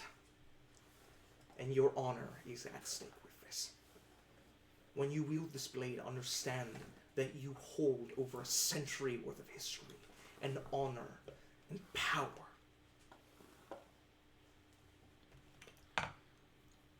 Do not fuck up. He looks around to make sure no one heard him say that, and then he adjusts himself. Right. I understand the test and the responsibility to perform exemplary. Because the daimyo demands it, it will happen. There is no doubt in my mind. Of course. You may see that there is a small talon mark stamped into the ivory here. Please be ever so careful with this blade. It was damaged in a war about 75 years ago by the daimyo who led into battle. And as a gift and a favor from an honored friend of Roka, it was repaired with a material that perhaps your eyes have never laid eyes that your eyes have never been laid upon. I do not want you to be scared by what is in front of you. This is our normal blade. This should be in the possession of the Emperor because of its sheer worth and value. But it instead has been entrusted to the daimyo. And he takes it and he unsheathes it. And at first you're ready for steel, or maybe a dark metal. You know that there are some magical metals. You think perhaps it is the one that is the non-existent in Shiquotan, but you've heard of it in legend and myth. Perhaps it is a mithril blade. You prepare yourself for a dark steel. Instead, a flash of red as it's pulled open, as you see a solid ruby blade. And you cannot even imagine the size of a ruby that it would have taken to carve this. This is a 3.5 foot long blade. Just the blade. How this could even exist, you don't understand. As it is fully unsheathed and there is a ruby blade in front of you. Yeah, I'm so sorry. Maybe not front facing, but you had a few more dealings with him. Oh yeah, that's not even a question. Yeah. I'm just fucks around with them sometimes. Yeah. I don't think you necessarily help them win any battles or No, anything, but make them weapons. Like even if they're just, Op thought this was probably ornamental. they gave you a lot of money for this, or not maybe not money, resources, ingredients. Yeah.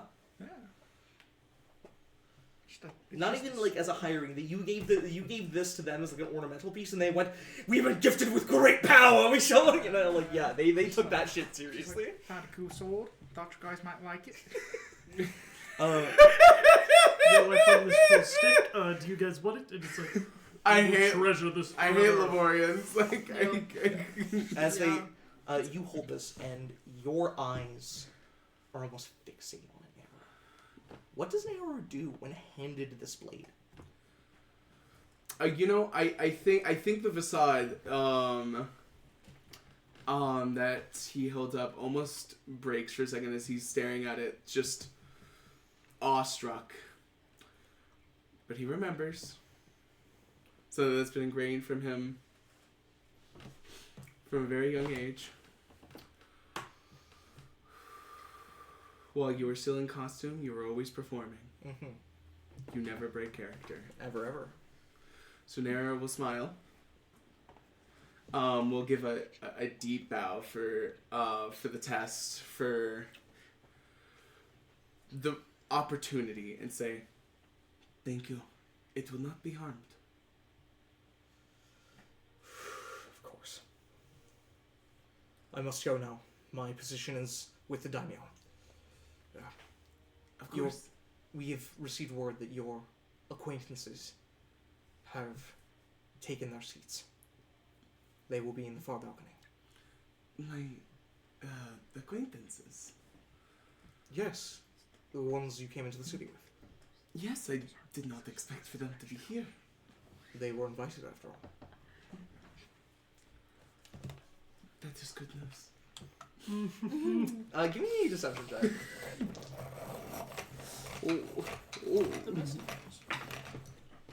They're pretty good at it. Oh, you better roll well. It's pretty good. Could have been better. Before you tell me the number, roll natural 20.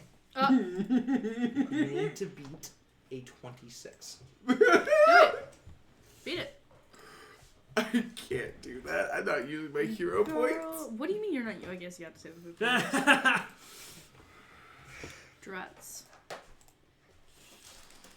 That is a 24. 24. He looks at you and goes, "Oh. Should they not be invited? Should they not be here? Should we remove them from the premises?" Do not remove them. It is all right. I just did not expect them to be here. I expected them to be busy. I cannot imagine what could possibly take precedence over an invitation to a performance the daimyo is attending.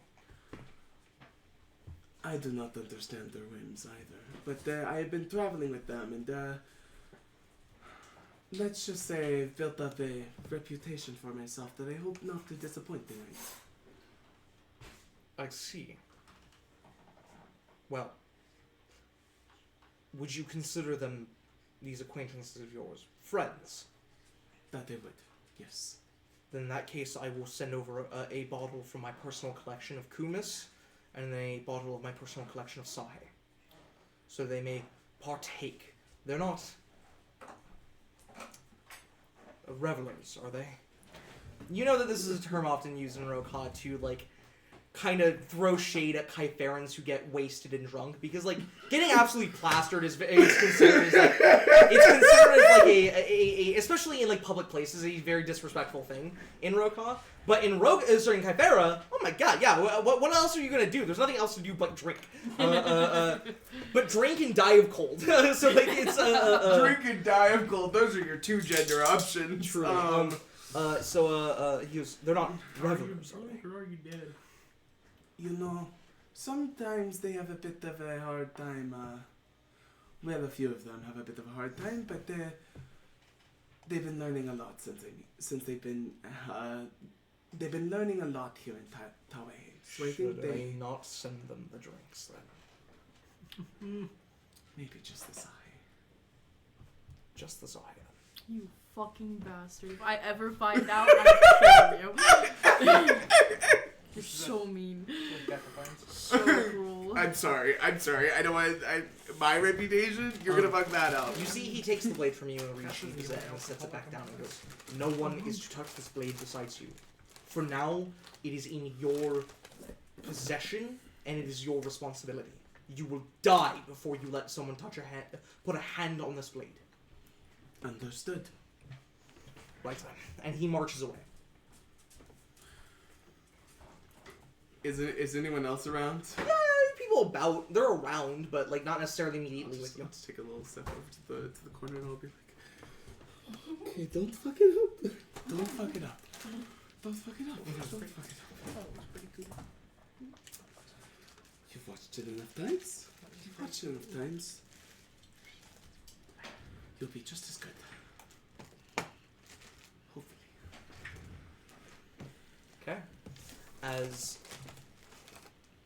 you all are waiting, you're watching this like little prelude show of like it's a performance about a demon that sleeps into people's homes while they sleep and feeds on their nightmares. And if it takes too many dreams, and if it feeds too much from a person, they die. As it's this drama of a powerful warrior who comes riding into town with a blade that shines of sunlight and swings it and strikes down the foul demon in the night. But alas, killing the demon means that he must take on its curse. And it is a tragedy of a hero turned creature. As the play ends with him dropping his blade as he can no longer bear its magnificence as the sunlight that shines from it burns his unholy There's just skin. us in the booth, right? Just in this booth, yeah. This is terrible. He slayed the demon. He should be rewarded. Rewarded by what? What do you mean by what? He was cursed. But he did everything right. Alright, and sometimes you do everything right and things still go to shite. But it's a story. I mean, why are you watching a story? Nothing good happens. I mean, don't get me wrong. What do you mean? He saved the town. And cursed himself. Aye. And proper noble sacrifice.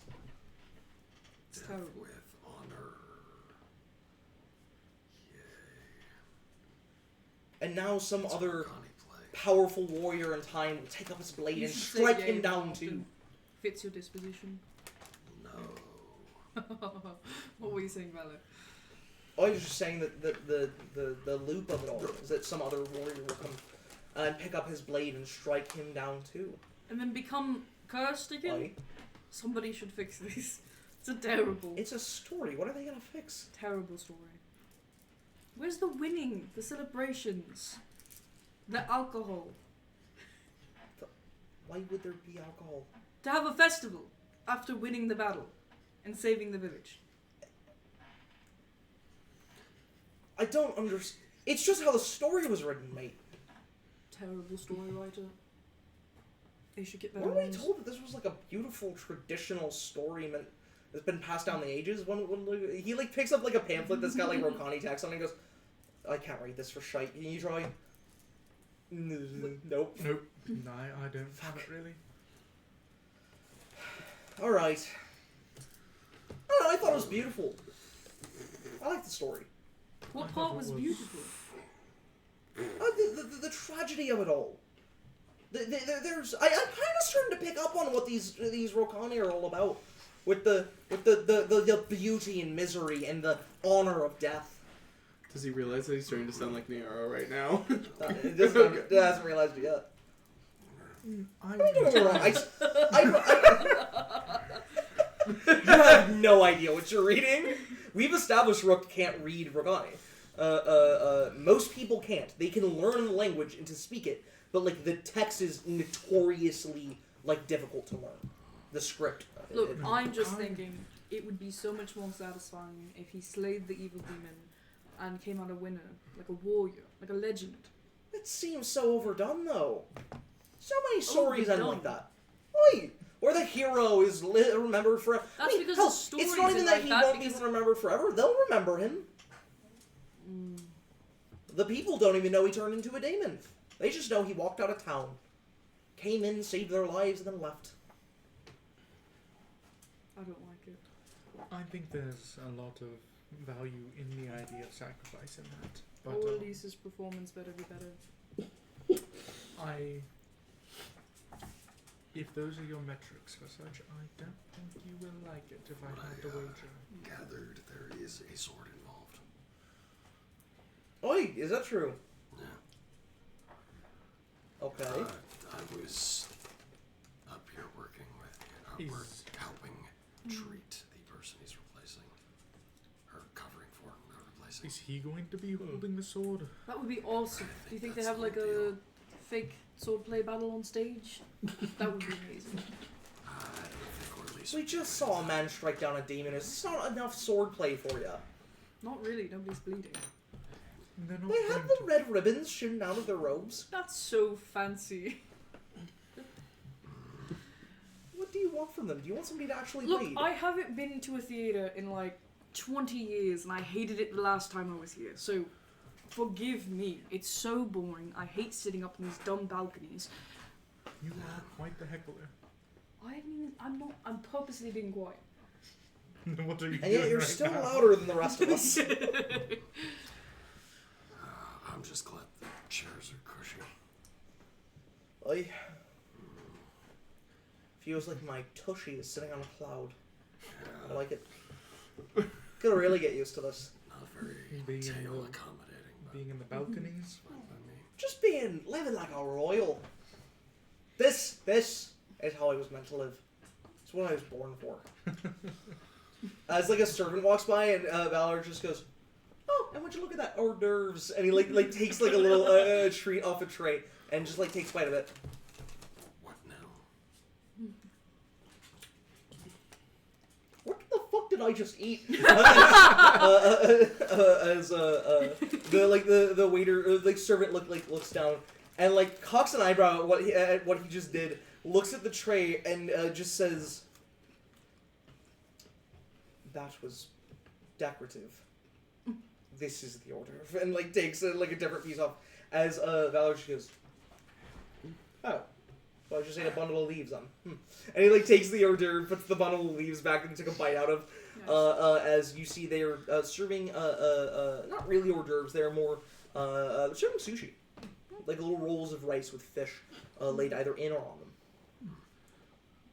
Delightful. I grab a fuck ton.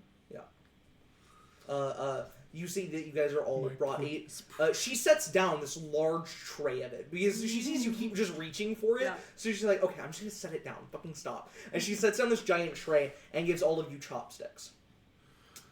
These things again. You know what? I'm not hungry. Why not? I haven't had to use one of these in a while. He picks them up, spins them around his fingers, and just starts picking up pieces. Yummy. I use them. Yeah. Not very good at them, but I can use them. Oh, come on now, Tomu. I give up. Rook picks up one. And I'm not going to be. Yep. I'm not going to be disrespectful whenever it's a performance. See, of if the stuff day. like that exists, why did I get chewed my ass out for picking them up with my hands the first time? You say that as a servant in a very botched Kaifaran just goes, No eat I didn't No. know you could speak Kaiferen. little, small. No eat steak with or roots with hands. But sushi. Hands, fine. Amazing. So I will start eating sushi. What? What's this stuff? Sticks, fine too. He just stabbed it. That's Why is it no. Oh no. What'd you pick up? Wasabi. Yeah. Immediately, it's not spicy. It's And it's something different. As your sinuses are flushed. You can breathe like you've never breathed before. You could reset the You camera. guys see Rook's eyes water. Oh my. It's like I swallowed a rock. Oh, I can breathe out of my nose. I haven't been able to do Wait, that I want to so try it. long. Why is there no more? I ate the whole thing. That was meant. I thought I'm sorry, in like Rokhani, she'll say, and like mostly to herself, she'll go, that was meant for over 30 pieces. Oh. Would you like more? No, he looks like he's having a time though. I can breathe, and I didn't think I'd regret it. Oh.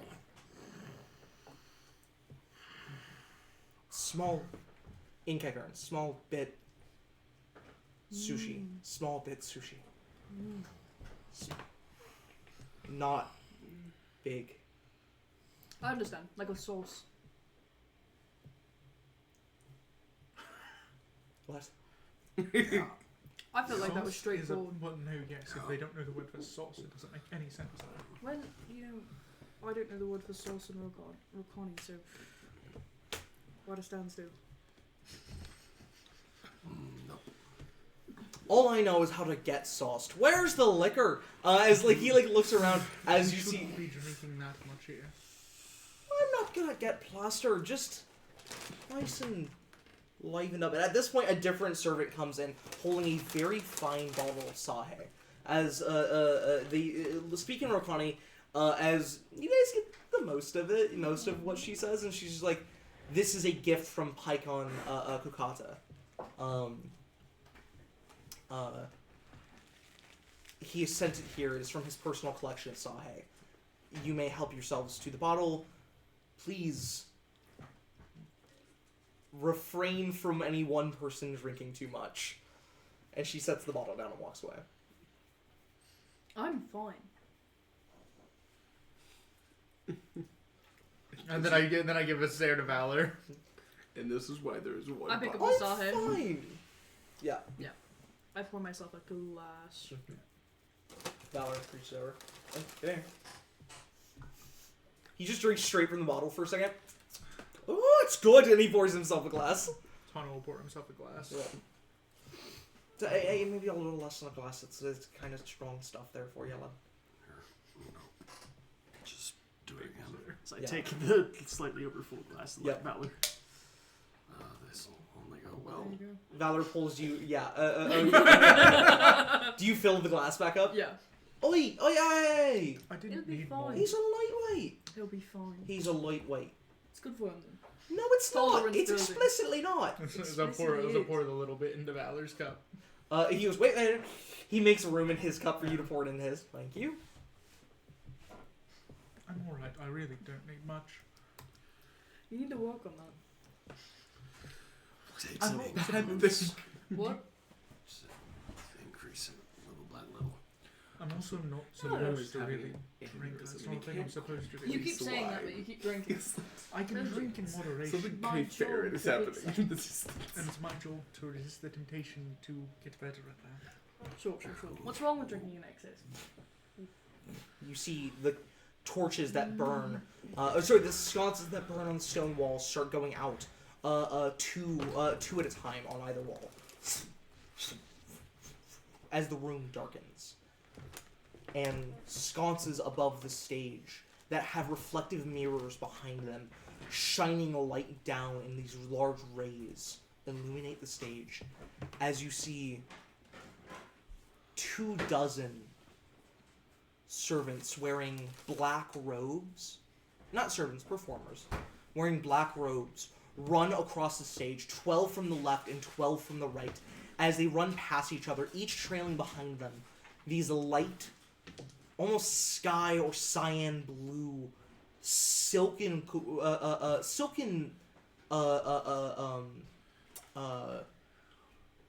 pieces of what's the word I'm looking for? Silken cloth behind them, these long pieces that billow like waves moving behind them as they run quickly across the stage, crossing each other and rushing past as the whole auditorium hushes. As when they run past, you didn't even see any of them running with... You didn't see any of them running with an additional person, but where they were left standing, between the cyan blue robes, is a singular figure. Very short, just over 3 feet tall, yeah, just barely. Yes. Hair put up onto a bun at the top of his head. These heavy-looking robes, there's no way you could know that they are weighted. But they're thick, beautiful and ornate, bold, vibrant colors. And a white ivory sheath and a white ivory handle of a blade tucked into the waistband of the robes, sheathed with hand on it resting, is Oralise Neoro. Almost like a magic trick having appeared in the midst of the blue ribbons. That's the word I was looking for, ribbons, as they pull away from each other. As also the glamorize is slightly shifting the lighting on Nero to appear more dramatized. Shadows are sharper. Yeah. As there's this drama to it. As you see, paper tapestries are pulled up on the back of the stage behind Nero to show beautiful hills with bamboo lining them. A sun resting behind them as the sky is colored. Torchlight from behind the paper illuminates it and almost makes it glow behind Nero, adding to the drama and to the colors that dance across his body. You see he is still with a wide stance, head tilted down, resting on the blade. At this point, Nero, you got a glimpse right before you turned your head down of an empty, mostly empty auditorium. There are a few people down in the lower section, but 3 full balconies. Your friends to the right of you. Friends. Your travel buddies to the right of you. Yep. A Rokani general that you identify immediately as a Rokani general because of the shoulder pads. To the left of you. With several Pycon standing behind him. And then a full royal balcony. The largest balcony in the room. Multiple gazebo-like structures there, holding several important figures.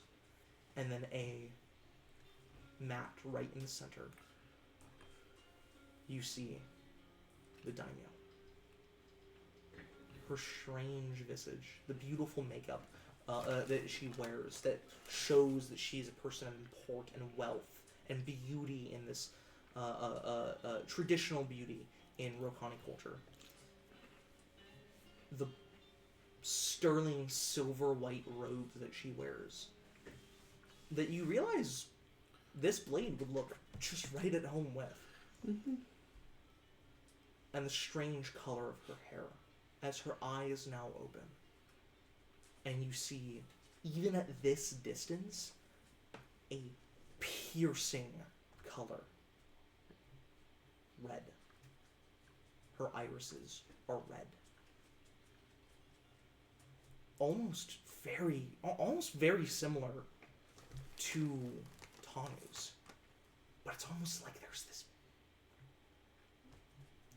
brightness to them in the darkness. That you can see them and they look out at you, and it is chilling for a moment before you look down and prepare yourself for the performance.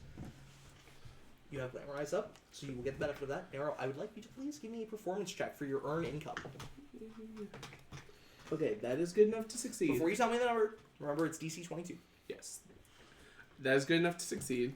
I'm still going to use a hero point. Okay, in Pathfinder Hero Point, you still take the highest of the two, right? Yes. Not rules written. No, but but we've always I think ruled it. yeah, we that will way. roll it that way. Okay. Yeah, that's how we roll. Because Um, feel bad otherwise. So are you cool to rule Yeah, it that that's way? fine. Okay. That's fine. I care more about how the party rolls it. Because that was a 23 as is, but... Okay. What is your total? My total is now a 28. A 28 is a success. You will earn 6 gold because it's 2 gold for the 3 days. This is your check for all 3 days. Yes. So you earn a total of 6 gold. That will be after. Mm-hmm.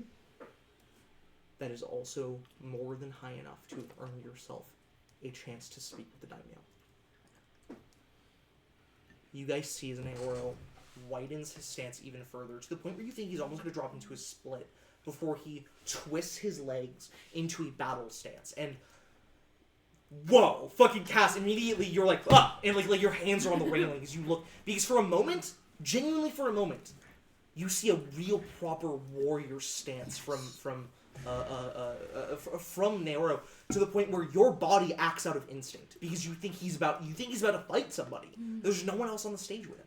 As he gets into the stance, and then his form becomes loose again as he drifts. His hand lets go of the blade. It does not bring it with it as he strikes out one hand as the robes move, and there's this sharpness behind each and every movement as his feet slide along the floor, almost like he's gliding on glass or ice as he moves along, and you see he slides back away from the direction he just struck at. As he spins around, Narrow with 28, your hand drips back down, almost like liquid moving across your body to the hilt of the blade.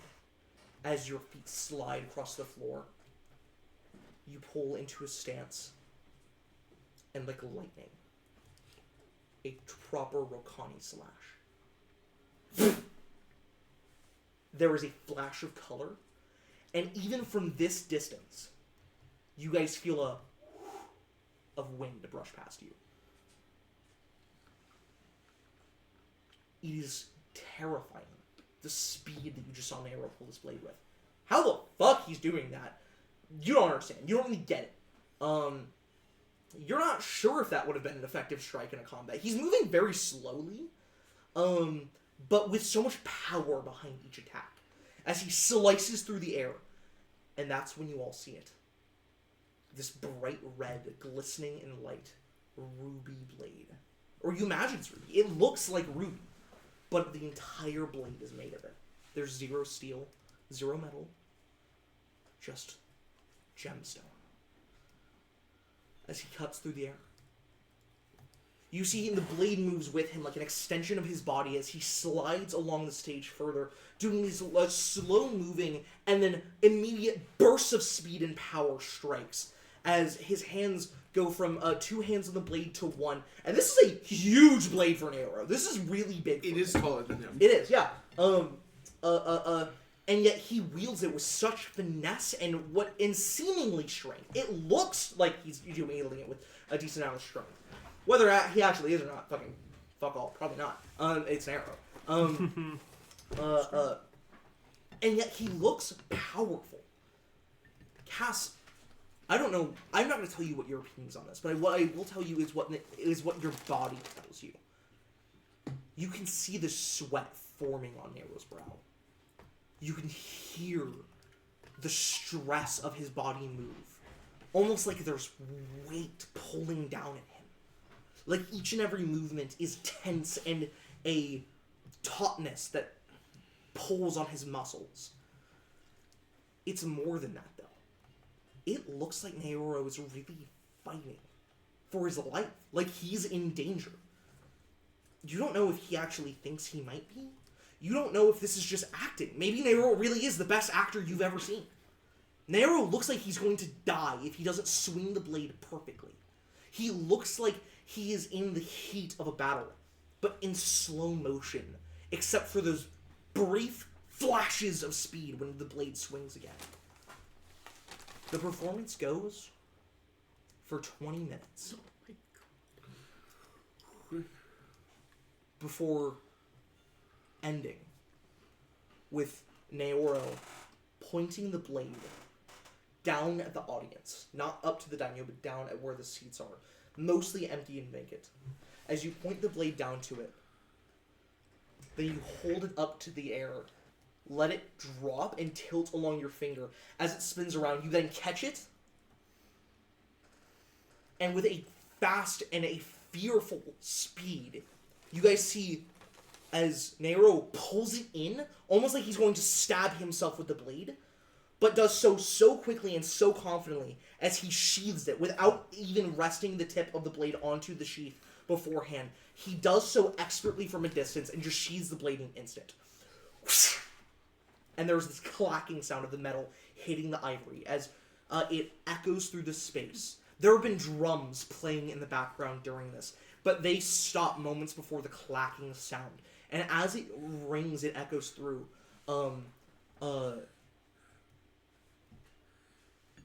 It's only when it's over, and you can see the heaving chest of Naoro as he's breathing, but breathing so hard with a lack of oxygen, but is trying to hide it, that you guys understand what you just witnessed. This dance, clearly a dance. It's almost like Nairo was fighting people, was fighting imaginary foes. As Nairo, you drop to a knee. You know that this is the final piece of the performance as you slide the sheathed blade out of the waistband, as you hold it up above your head. And then you pull it into your arms. And with a loud thud, you drop limp onto the stage, succumbing to the imaginary wounds of the dance. As the 24 servants in black robes run across the stage with the cyan blue ribbons, but this time there are streaks of red occasionally through. Some people have red ribbons. As they rush through and Nairo's body is gone. Looks familiar. What's up? Looks familiar. Yeah. As it rushes across and is gone, and there is silence for a moment before you guys hear the sound of crying. Sobbing, even. Not sobbing, weeping.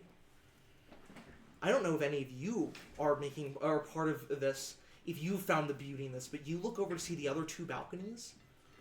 They are filled with grown-ass adults openly weeping at this visage as they wipe the tears away, as they try to look presentable and honorable, but even the general all the way across from you is like fighting back tears as this grizzled veteran of a man is crying from his one eye as he is looking up and has his hand to his chest like this in honor of the emperor as he fights to hold back the tears. The woman who's with him is openly sobbing at the beauty of what she's just seen.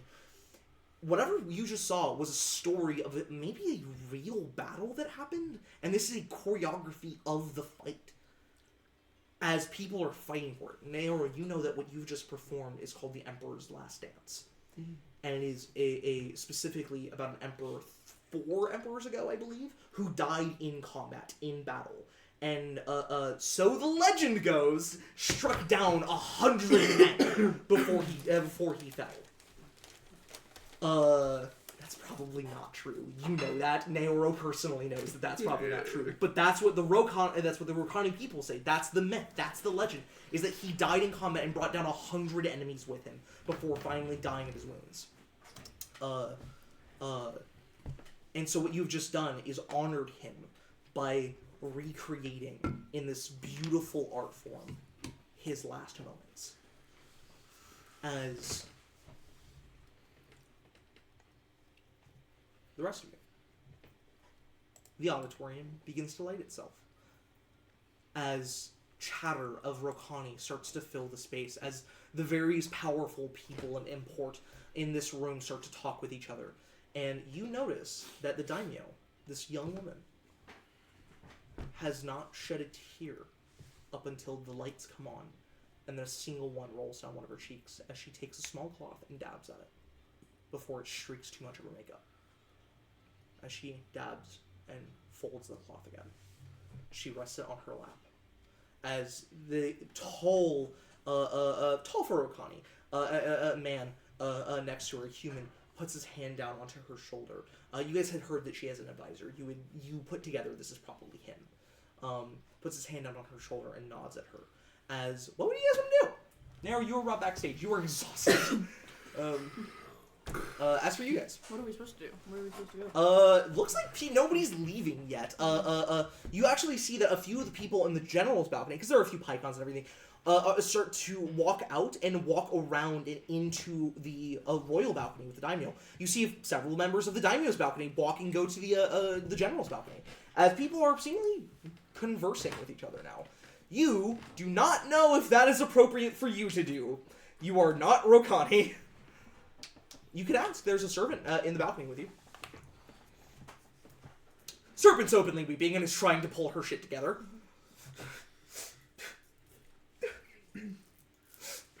I thought the performance was actually pretty good, yeah. Did you like that one better than the others, at least? I mean, the oral was wonderful. Always. Yup. Are you kidding me? Oh, You look and see that there are two people sleeping on this balcony. Are you actually asleep or are you just playing? Valor? Oi, can I help you? Are you actually sleeping? No, just rest my eyes. I stomp on Rook's foot. That is insane, by the way. You are a heavy sleeper. I look over to the servant. So what are we supposed to do? Just resting. Can we see our friend now? Sleeping. Your friend will be leaving the backstage shortly. If you would like, I could guide you to the halls, but he will only have a few minutes before he must go meet with the daimyo. Is only he meeting with the daimyo? Yes, as the performer, he's the only one given permission. That would make sense. We should talk to him before that. Probably, yes. I'm sorry, You're good. Would you like to take us to the halls? Of course, yes. She's gonna really lock the fuck in. It takes her another 2 minutes before eventually going, please, follow me. What do you think of it? I thought it was beautiful. Yes. Yes. I think so. I struggle to understand the Rokani nuance to it. The story I don't really get, but the swordplay was fantastic. I don't know how Orleans lifts it up. I don't know either, and I haven't seen a blade. Well, I'm Curious actually how he quite- gets it up then, huh? Oh, I'm yes. actually quite experienced with the things that I said. Okay, it means- I haven't Lifting seen- heavy things. I haven't seen a blade quite like that either. I thought you at least might find interest in that. Oh, very, very fascinated. Ruby, solid, Is pure. that what it I was? thought the Yes. rose I looks didn't heavy. want to assume. I would Like- love to take a look at it. Probably Honestly, not going to happen, uh, unfortunately. I will say that I really think I probably only drifted towards the end there. Just rest my eyes, just close them. I'm tired. Mhm. It's late in the day. As he goes, Of course. but from what I saw, I've got to say, I'm impressed. I liked it. I thought it was proper beautiful. But I agree. I'm surprised Naoro did that. Sorry, he'd say Orleans. Yeah, Yeah. yeah. No. He God fucked up. No, he damn. fucked up. He fucked up. He Yeah. Orleans. Sorry, and the servant like looks back at him and cocks an eyebrow and he goes, "No, Rokoni, speak bad." I would like to do a quick sense motive check to see if she recognizes the name Nero. Yeah, go for it. She's heard you guys say it twice now. One from Mass and one from Valor now. That is a See. 27. Can I, Trinity's a rat. can I end? Yeah. You are You see, so she seems to be picking up on something, but you don't know what. The second time, you notice she perked up the first time Cass slipped, Mm-hmm. but now she is like looked with proper inquisitive nature over at you guys, having heard Valor say it again in reference to Orleans. There's gears turning in her head, and she looks aware of something, or at least will be aware once once something clicks. As you guys are led through the halls, as an arrow, you are taken out of the robes. I should have had them escorted out. That's what I've learned. That's what I've learned. As, Never let your friends stick around. They've taken the robes off you. Waiting for you in the backstage was already Pycon Kokato, who just goes, incredible performance. Oh my god, you were even more magnificent today than you were last night. Incredible. Please, the blade. Of course. Of And course. he takes it as he wraps it in that beautiful silk again and holds it here and just goes, you have brought great honor to this palace. I'm glad to have done so. Of course, I must say that I expected no less, but also am floored at what you've achieved. Your friends should be here any moment. Let's get these robes off. Yes. Yes. I would love it. They take them off. You're drenched in sweat. Your makeup is completely run and it has completely ruined itself. As they take a wet rag and kind of fucking pretty roughly wipe the makeup off your face. To the point where for the first time in a while, you have zero makeup on. A thing you never have. As they just go, we won't let you go out there like that, don't worry. And they start kind of touch you up a little bit. Just add a little bit of blush and some contour, you know. Just to get you back to at least a presentable state. And they I go, would not like to see the daimyo in anything too garish. of course your hair needs a fixing and adjusting. Oh, it will have to do. They walk over and take some putty and run it through your hair, basically to force it down. And just go, this will only last a short amount of time. Please make your conversation with the daimyo brief. As they lead you out and into the hallway where you see walking down it is your friends, led by a servant. You guys see a very tired-looking Nero. Orderlies. Hello, everyone. I did Elise, fantastic performance. Thank you. I did not know you would be showing up. Well, we were invited personally by that Pycon. This is Trinity. Oh yeah, Pycon Kokato. By the Pycon. So I figured we must. Yes, I was told tonight. Besides, it's your biggest performance since we started traveling together. So That it is. It was a lot. I'm certain you already know it, but you did wonderful. Well, I would expect nothing less from me. I don't deliver subpar performances. I leave that to the bards on Oh, the for street. fuck's sake, take the compliment. That sword is beautiful, by the way. Thank you. It is not mine, and Oh, I you- will likely never touch it again for my life. I didn't assume so. Oh, it's a shame. Proper pretty. I've never seen glass like I that. don't think it's not glass. It's ruby. It is ruby. No, it's not. Yes, Yes, it it is. is. There's no such thing as a ruby that big. Yes, it is. No, there- You No, would it's think not. not. You sold the sword. Yeah, and it looked like it It looked like ruby. The emperor. and glass can look like ruby if you polish it right. It is ruby. I can guarantee you they would not have the daimyo carrying a red glass. Told you. You can say what you want. It doesn't mean I'll believe it. I'll believe it the moment it's in my hands. It's just what I I'm thought saying. you would trust your friends more. I'm surprised that you guys are so trusting. Of what? And the only suspicion I have is that it is not in the emperor's hands. That is worth our lifetimes and over. See, if it was made of ruby, wouldn't it be with the Emperor then? It must have Absolutely been a not, gift because from it's the ruby emperor. and it's not. What? His point is that the fact that it should be with the Emperor is incorrect because it is currently not with the Emperor and is made of ruby. That's his point. So he's saying that you're wrong because Because I'm wrong. Anyways, Great argument there. I Really selling it home. thank you for the congratulations. Yes, thank it you was. for It was. stopping by. It was a brilliant performance. I'd say about the 8 minutes before my hair goes out of whack again, and I would not like it to be in front of the daimyo. Don't forget to tell her about us. That is one of my goals, yes. Perfect. Awesome. Cool.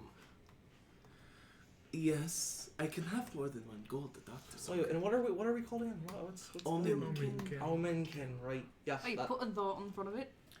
Right and proper. the Omenkin. Okay, of course. Yes. When I sign up, would you like me to add some fancy filigree on the T and the whatever? Yes, Good, of course. yes. Of course. You're the performer in the group. Surprisingly, not one. Hey, I thought your right performance was wonderful. These two fell asleep though, so they're fuckers. I was resting there. my Anyone eyes. see you fall asleep? The servants. I did not fall asleep. I was rushing my eyes.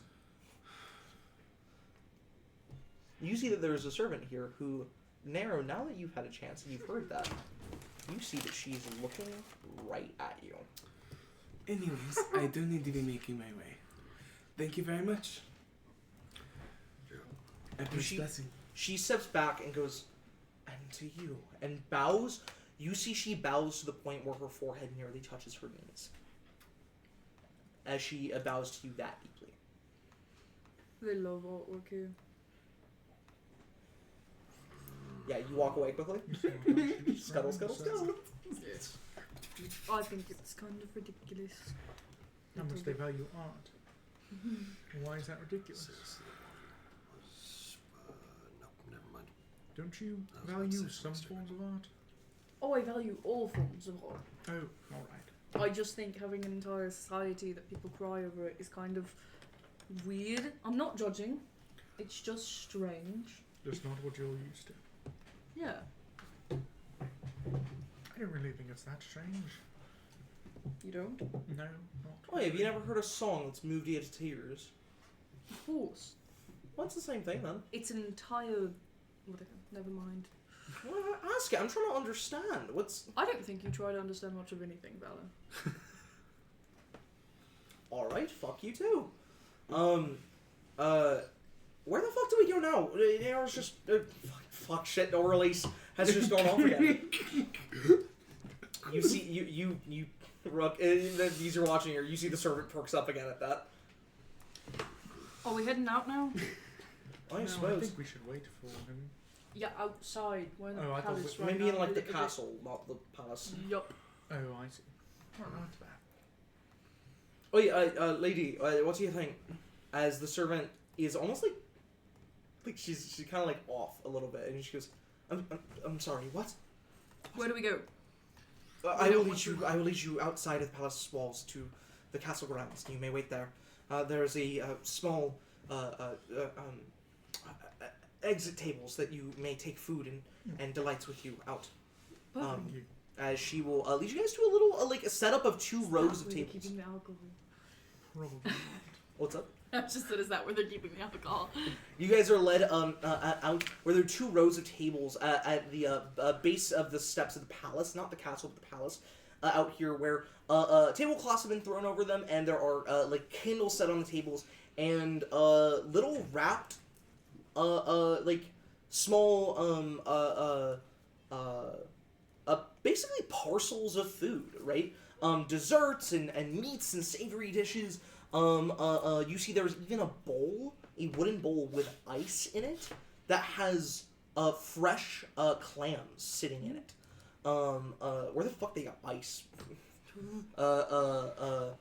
As you see, there's this like little like area to just take food with you or to hang out in. There are a couple tables with chairs and everything. A few places to sit down on the steps where mats have been laid out. And notably, no alcohol. Oh, rats. Well, after this we can go back to the Izakaya and... Celebrate properly. Yes. Rocky has to head back to the tower, but yes. You'll be staying the night with our new friend then, huh? Yep. All right. Good luck and Godspeed.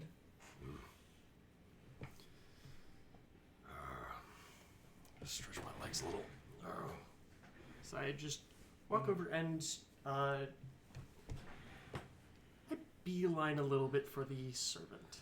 You see, she's like walking back up the steps to leave you guys. As you walk, you guys see Rook kind of stretching his legs, walks back up the steps, walks back down a little bit, and then walks back up, and like you see goes up to the servant a distance away from you guys. Excuse me. What I'm the sorry. fuck? Yes. No. How may I help you?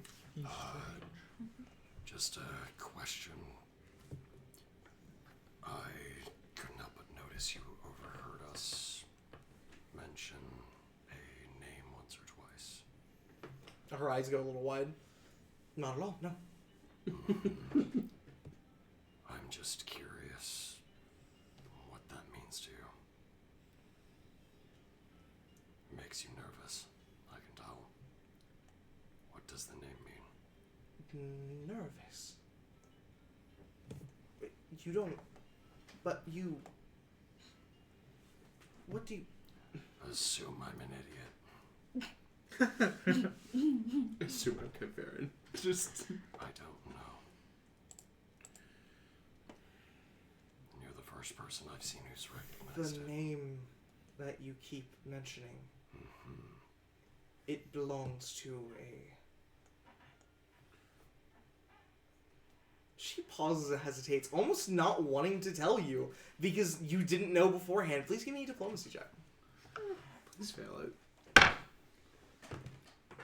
A hero point. I asked you to fail it. Yeah, you can. Oh yeah. Oh yeah. Buddies. 9. Buddies. She adjusts herself and goes, it's just an uncommon Rokani name is all. Please, I must go. There are tasks I must attend to. It's alright. Last question. Where's your restroom? There is a shack along the castle wall to the south. Lovely. Thank you. And for the record, I was just making sure. I couldn't tell if it was reverence or nerves. That's all I was interested in. Just an unusual name. And she just turns and walks up the steps. As you guys see, Rook. Does he do that? Does he make this? Okay. Well, if I can't find alcohol, next best thing, and I walk off away from those two. I want to find a girl to flirt with. Yeah. Yeah, somebody who's not obviously nicely dressed nobility. I'm not gonna insult anybody today. Well, there's actually this one woman who was just almost like the Absolutely the civilian, fuck not. You find that there is a servant who is currently making sure that the food out here on the table stays fresh and like that any potential insects or anything stays away from it. As she's currently like adjusting something. She's very and honestly, very much appealing to your Kypharan taste. She is a larger, more full figured Rokani woman with very round facial features. Yeah, I go up to steal some snacks. I ask her some questions about the food and everything, and then I make a lot of like jokes of like, well, I'm Kypharan, I wouldn't know, just how, like I'm new in town. Yeah, I'm new the in whole town. thing. Yeah. Go ahead and give me a diplomacy check, please. As she's receptive to it, so give me a +1 to that. She's receptive to it. Oh my good lord. 25. 25. She's very much playing like the very Rokani, like hard to get, but you see that you've broken the walls immediately. She's cooked. As she goes, well, of course, this is actually a dish, a small condiment that goes with sushi called wasabi. It's made of horseradish. You know, my friend up there, us stupid Kypharans, he ate the whole thing in one go.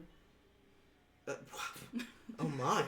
That must have been rather abrasive for him. You are Kypharan then? Yes. I have been trying to learn a little bit of Kypharan. Can you tell me how my Kypharan is? It's wonderful. She How has did you learn not even spoken Kypharan yet. Oh, okay. So I thought she was. No. She's speaking Rokani. She's about to do. It's okay. You wouldn't have done. I know you wouldn't have done that. Yeah. It would have been funny if he did. Tell me how my Kypharan is. As she just goes. My name. Bofu. Big food. Eat ocean. Are you trying to say seafood? Yes. Is that what I said? Not quite. Here, and I'll instruct her how to say that. And I'll instruct her on how to like really impress Kypharan men. It's nothing fancy. But it is along that lines. Yeah, 100%. Yeah. If you tell her that if she walks up to a Kypharan man, and says, I love to eat lots of seafood, and like I can eat more than you. That would be like a impressive, challenging statement to a Kypharan man. But like you express that, and she just goes, "Oh, but I don't know if I want to impress all Kypharan men. Perhaps just a select few." As she almost brushes her robes a little bit to the side. Oh, really? What kinds? The tall ones, the muscular ones. Oh, as she, like say, and I hold it up to my height. Yay tall? actually a little bit taller. Oh, just slightly taller. I'll make sure to sit on my tippy toes. You successfully get it, and she's like,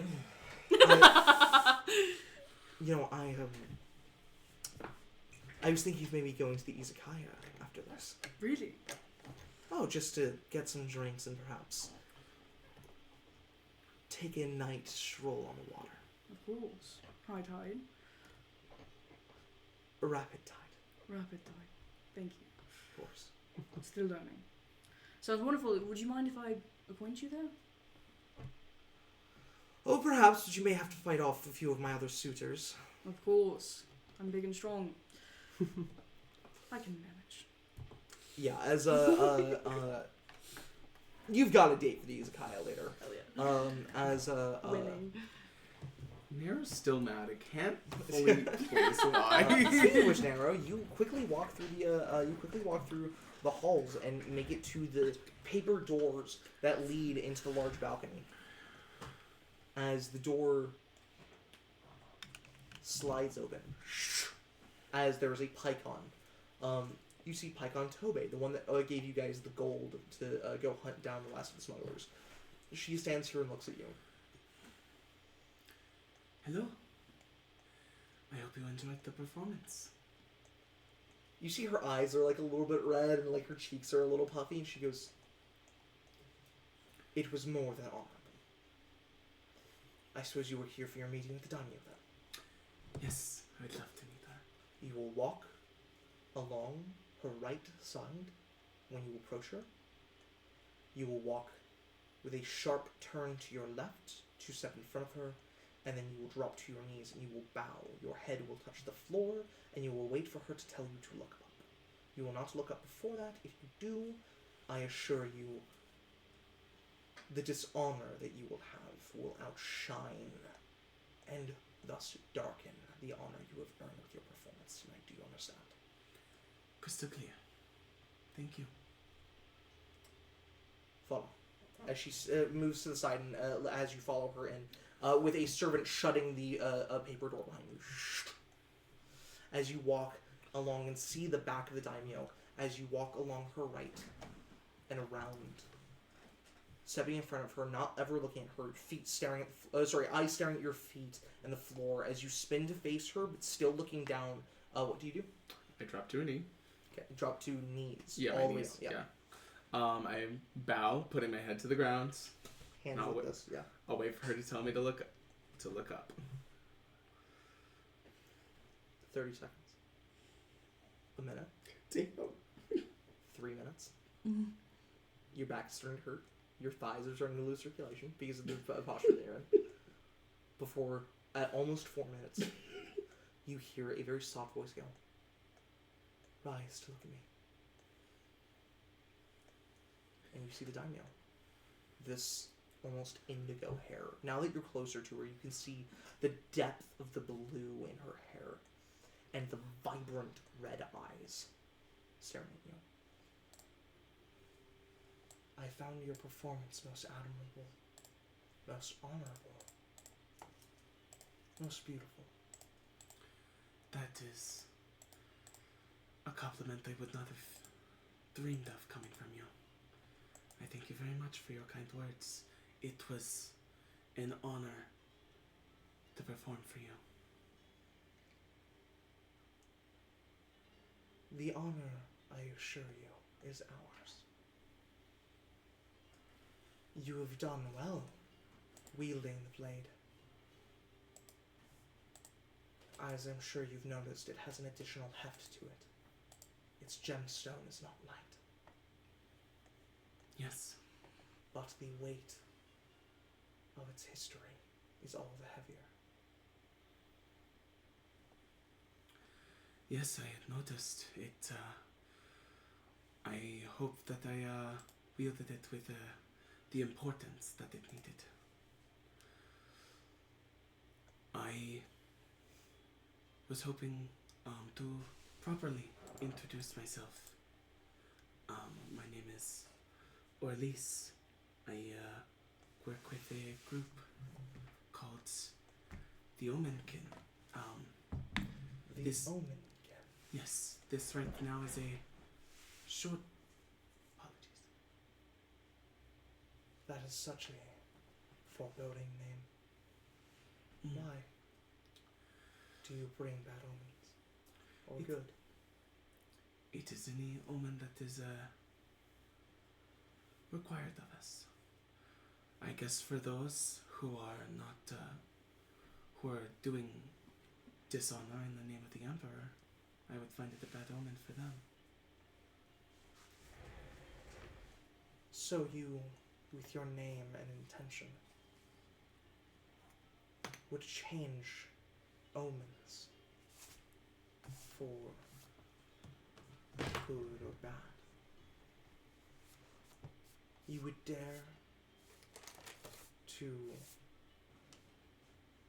pay to change destiny. Omens are warnings of destiny, are they not?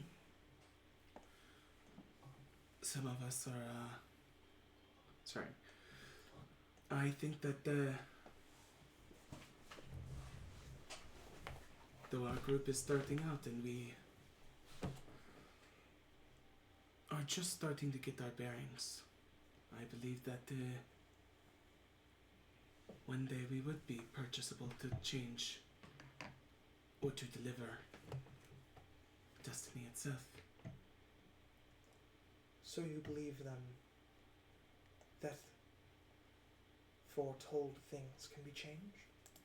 You believe, as do your friends, that the tapestries of what has been decided are not carved in stone? I forget, is this what Tanu believes that, like... I don't know how much you know about Tana's That's beliefs. fair. She lowers her hand so you can speak to her. You That's know that you're picking up from what she's telling you that when she puts her hand up like this, you should. Yeah. Yeah. I think the word has different meanings for us, but I would like to believe that we will be able to obtain the power to alter those weavings or to navigate them.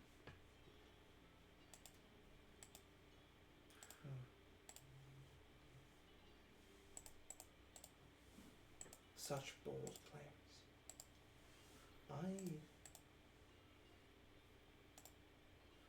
I find myself confused. I find myself skeptical of such potential, such meanings.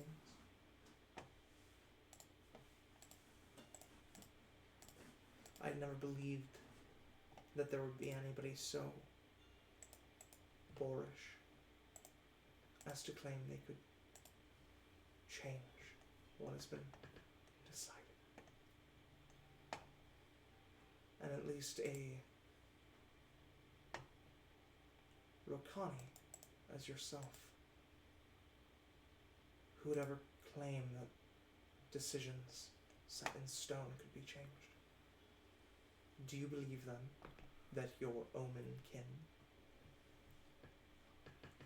do you think their omens could influence or sway the word of the Emperor?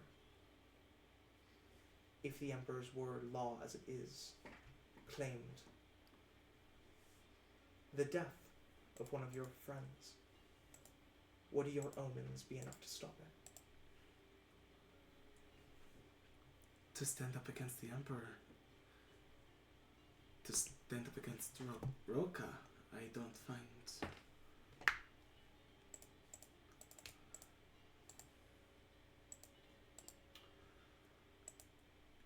I apologize for my boorish way of speaking. I do not believe that that would be the case. Because it is not within your power or not within your intent?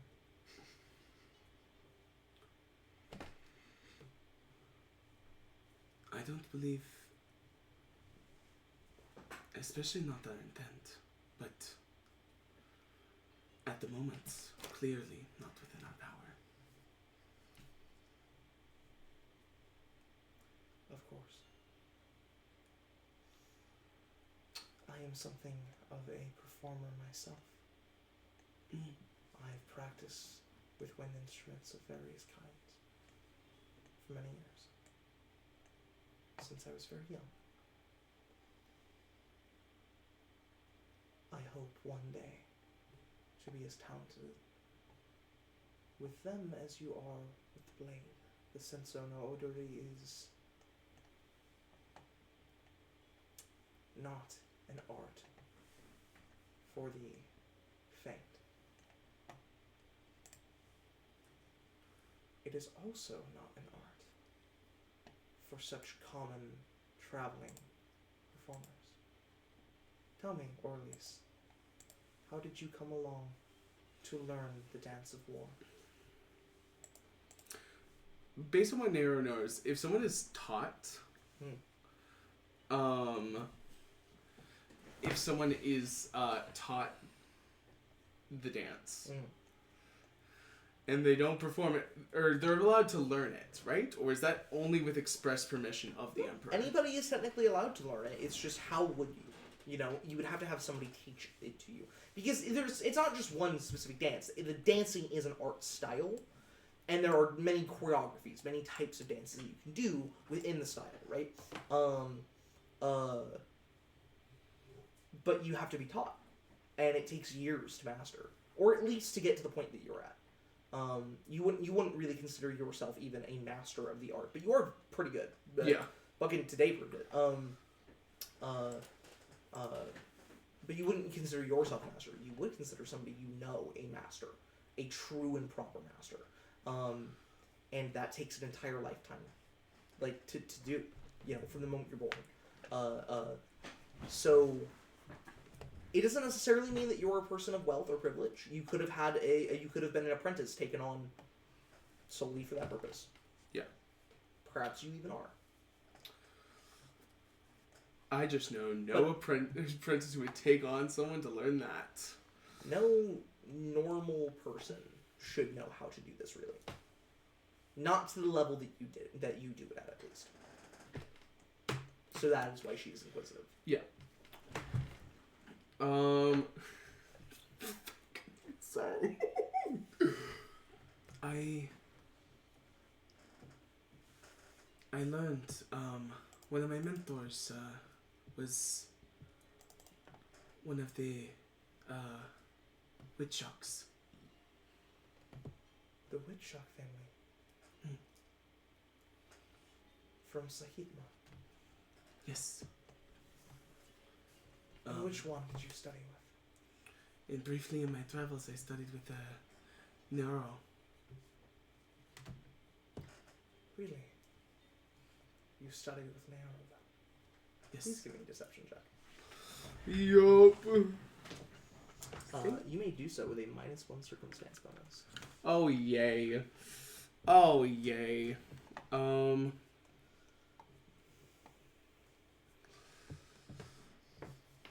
Still pretty good.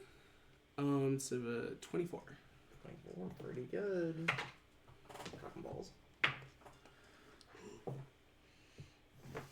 Oh man. I'm gonna kill myself. Oh my god. You see, she looks at you doubtfully. And she puts a hand up so you won't speak and say anymore. And muddy her mind as she thinks for a moment.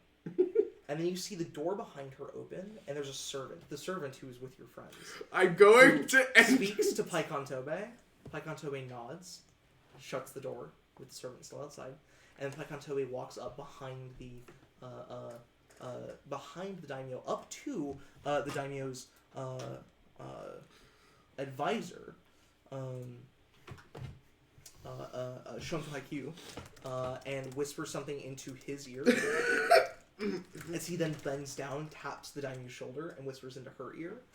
And she goes, This is the worst game of telephone I've been through in my life. "Yes, I have been made aware already." As the visor looks impressed as he like straightens himself up and goes, and like adjusts himself as she looks at you and goes,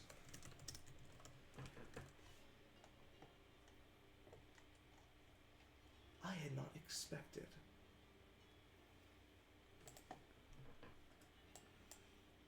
to be in the presence of a witch shock, but even more so, I had not expected a witch shock to lie to a daimyo. So what is a respectful way to, You don't fucking know. You've been got. You've been caught. yeah,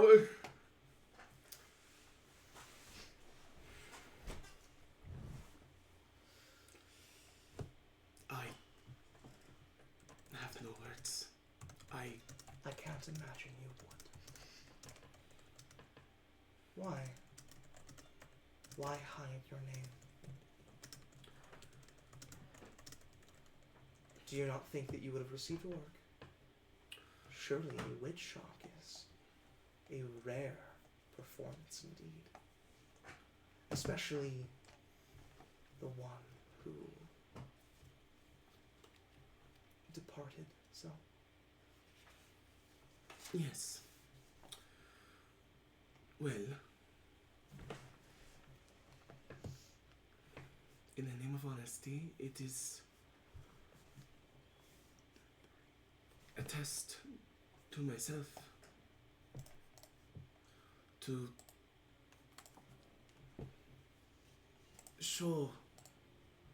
let my abilities shine for what they are, to not rest on my name. So you do not think that family name is something to find honor in then? I do. I just wish to bring honor to it on my own, rather than... How can you do so?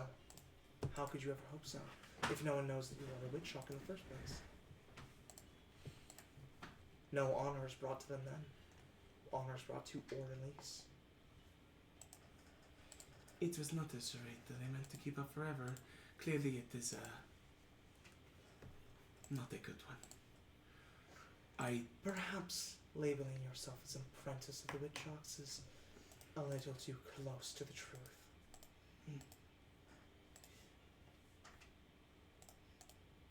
Hugh, you are to forget this conversation has happened. Of course, I know. Pycon Tobe, as the Pycon steps forward. You have heard nothing of these rumors, and neither have the servants. Make sure of it. The Pycon nods and quickly walks out of the room. I grew up watching your family perform. I must say, your sister is far more gentle and ferocious with the blade. But I am honored all the same to be in the presence of a witch shock. If what you wish is discretion and anonymity, then at the very least, I can give this to you. But I am ever so curious as to what a performer is doing. The band of Kytheran brigands, miscreants, mercenaries, oddities. You don't need to tell me. I don't not need to know. But I find it strange all the same.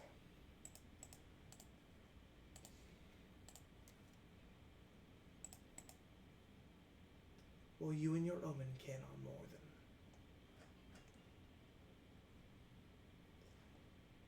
than welcome to trade and to rest with Intawe. But do not stay long. I understand. Thank you.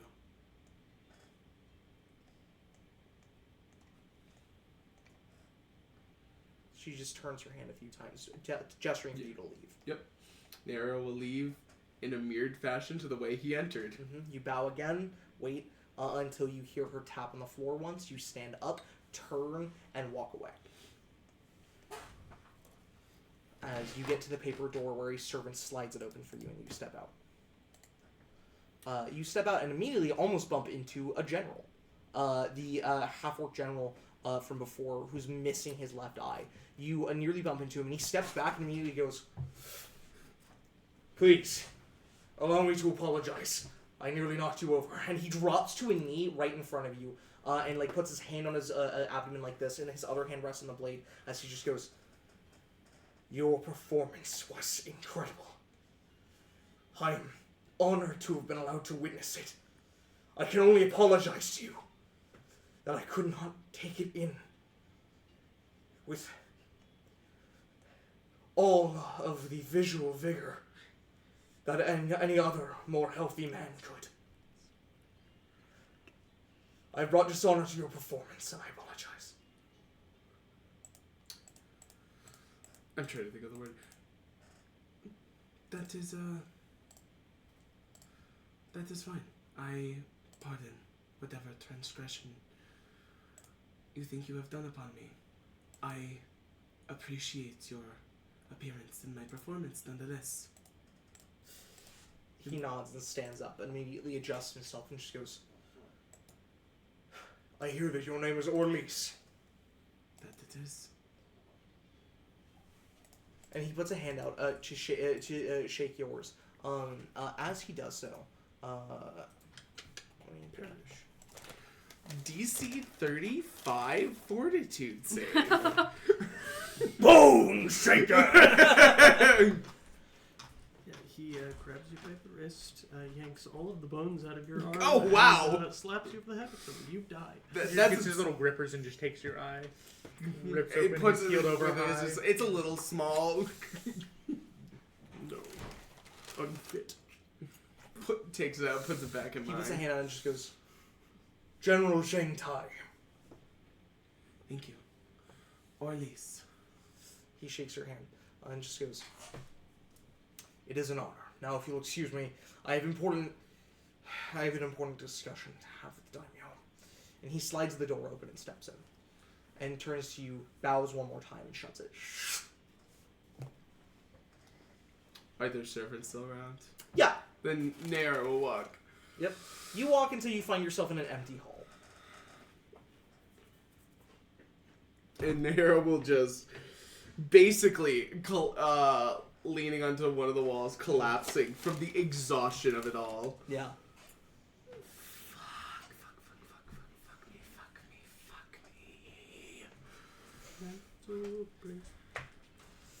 As you eventually find yourself outside, where you see your friends waiting for you out there. By this point, it's filled with a few more people, several Pycons, other higher-ranking foot soldiers. You see that there is a few like wealthy and powerful merchants of Tawahe who were in one of the balconies. As they are just enjoying the food, enjoying the company. They're discussing the performance. As one of them, you hear this round-stomached merchant, this very rotund man, who has this mustache that goes along, and it's these two thin stripes of hair that go down and hang down past his chin. As he speaks heartedly in Rokani and just says, I found it moving, the power, the force behind the swings. Oh, and when he said that clacking sound, you could feel. He truly said to us all, "I die, not with honor, but with legacy flowing from my blood. The Empire lives on through my kin. I die now for you." Oh, it's just beautiful. And he takes the silk of his robes and wipes away tears as he's trying to bring himself to tears as he recounts the story. As you guys are kind of like in your own little microcosm over here. The servant has said she's gotten off shift, so she's like, "I'll meet you at the izakaya," and has headed that way. Rook, have you gone to the tower at this point? Or are you still here waiting for an arrow? Rook has returned to the group Mm. about 5 minutes before Nero does. Great. Wasabi did not feel good. Yeah. You're Uh, kind of doing a bit of a waddle. I'm just kidding. He waddles everywhere. Oh. He's built like that. built to. Born a Fucking dragonborn, built to toddler be a walk. penguin. Orleans. Sorry. Sorry, yeah. God damn That was you. I know. fucked. That was I know. fucked to me. Full aligned action, I support it. Sorry. Anti-Quincy actions, I support. Hello. How are you all? Good. How are you? How did your conversation go? We twins. Well enough. Well enough. Hmm. Well, it's not good. She knows of us. I did not get much more of a word in besides introducing ourselves. But Well, what happened? Usually you're all... It I was am perfect, exhausted, wonderful, I'm both sure. mentally and physically. Yes. Yes, but your disposition, the whole... Let's just say I think there Enough for are one day. points in the performance that could have been better. Did she criticize you? No, I don't. Well, so how did the conversation with her go then? Like I said, I did not get much further than introducing us. Mm. I So didn't- bad. How'd she like the yeomankin? She found out She it. asked if we deemed ourselves powerful enough to change the weavings of the world. Where the fuck did she get that from? Omens are usually agents of fate. And what did you perchance tell her then? I gave the most confident answer that I could. Probably. That seems like such a jump. You We're said so fucked. probably. In Did more you tell her? This is evident important. words. Did you tell her yes or no to the changing the weavings of the world? Is that what she said? What words did she say exactly? She said the tapestry of fate. The tapestry of fate, whatever that was. We're so fucked. We need to get out of here. I just don't understand why that was even...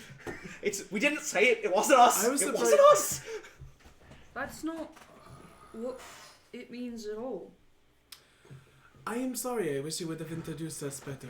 I God above. was shitting myself.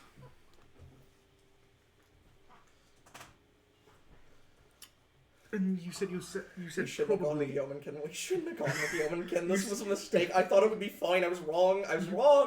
You I'm said sorry. Probably to the fact that we could. In more elegant words, yes. But- I'm seeing now that that was also a misstep. I forgive you. Also for a not- misstep? In addition to what? I suppose it's not. Well, it's not really It's not his fate. It's not his faith, right? No, it's not. It's not. I should have perhaps explained my thoughts behind it a little better at any point. That is, I for, will- for, for clarification's sake, the reason we are reacting as such, that is considered anathema for my religion. Heresy, if we Heresy. were to say it. Yes, Well, luckily you did not say it. it is Or then impossible to do such. It's not something even reasonable for a mortal to even claim anything but the three gods of destiny themselves. Such Yes. specific wording. Do you think she knows? That's what I was curious about, the fact that she used the exact wording that the church uses. Wait, do you think she knows you're from... Perhaps. Or even perhaps knows she's- shit about the gods? It's very rare for anyone to know I just don't understand how Omen got directly tied to that to destiny. at That's all. Not That's strange. so. I I think I it know might be why. the binding of like luck and fate and like the kind of thing having to do with that. Omens are there are good omens and bad omens, and they're both things. I of luck. understand what an I omen think I is. know. Jumping No, from I that know. to fate is strange. There's I- something. All right, I'm sorry. I didn't think you didn't know. I was just trying to help spitball ideas here. What are you spitballing? That maybe that's how she got there. It seems like a stretch, but it's the only thing I can It think of. wasn't a Sorry, you had an idea. conversation. No, I'm actually quite. I got a pretty good guess how I got there. And that would be? Something I'm not supposed to say in front of the others. Well, cool. I have a date at the Izakaya. Bye. I've been meaning to talk to you about it, but we've just been very busy. So, Alright. just double checking.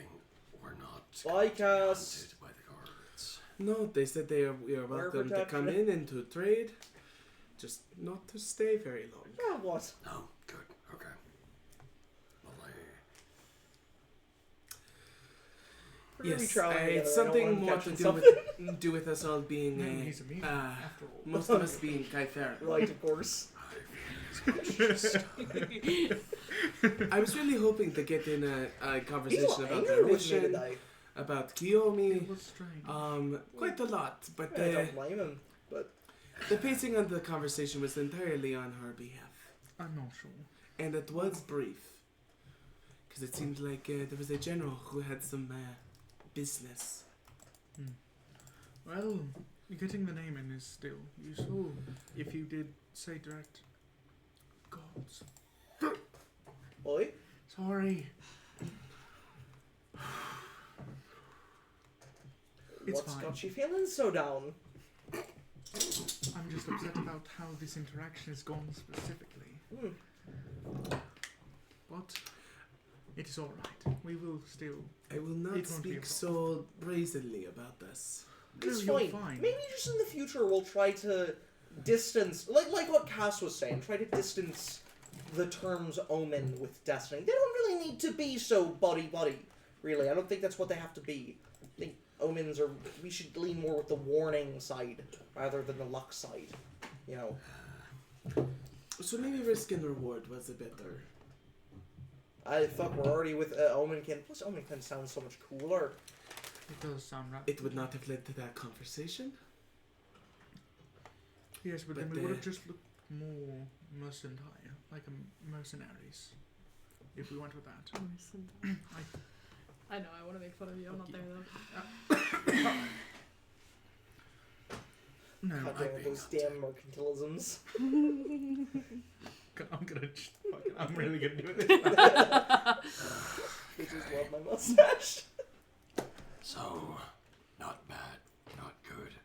We're allowed to stay, not actively being hunted by guards, and leave soon.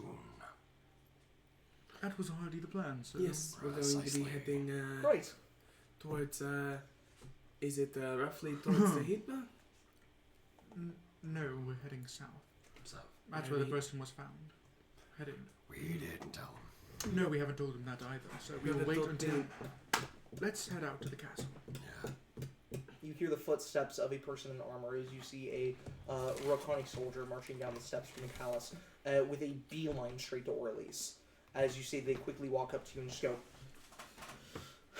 Orleans, Hello? an honor to be in your presence. Your performance, I hear, was most honorable.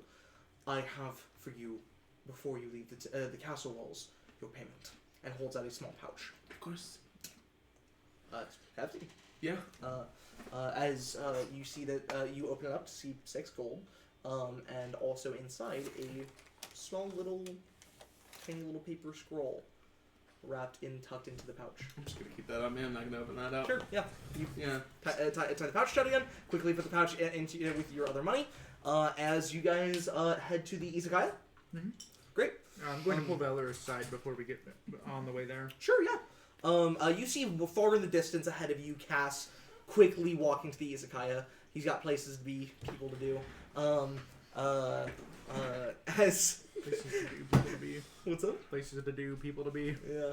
Let's make it into the building. You see Rook has started walking ahead with Nairo as you pull Valor behind.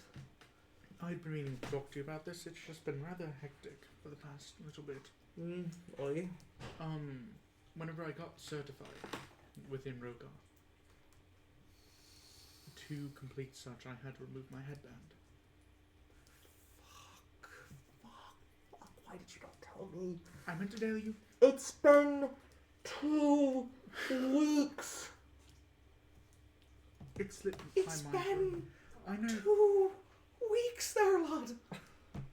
I know. We've been walking around On in the the city road for trip. 2 weeks.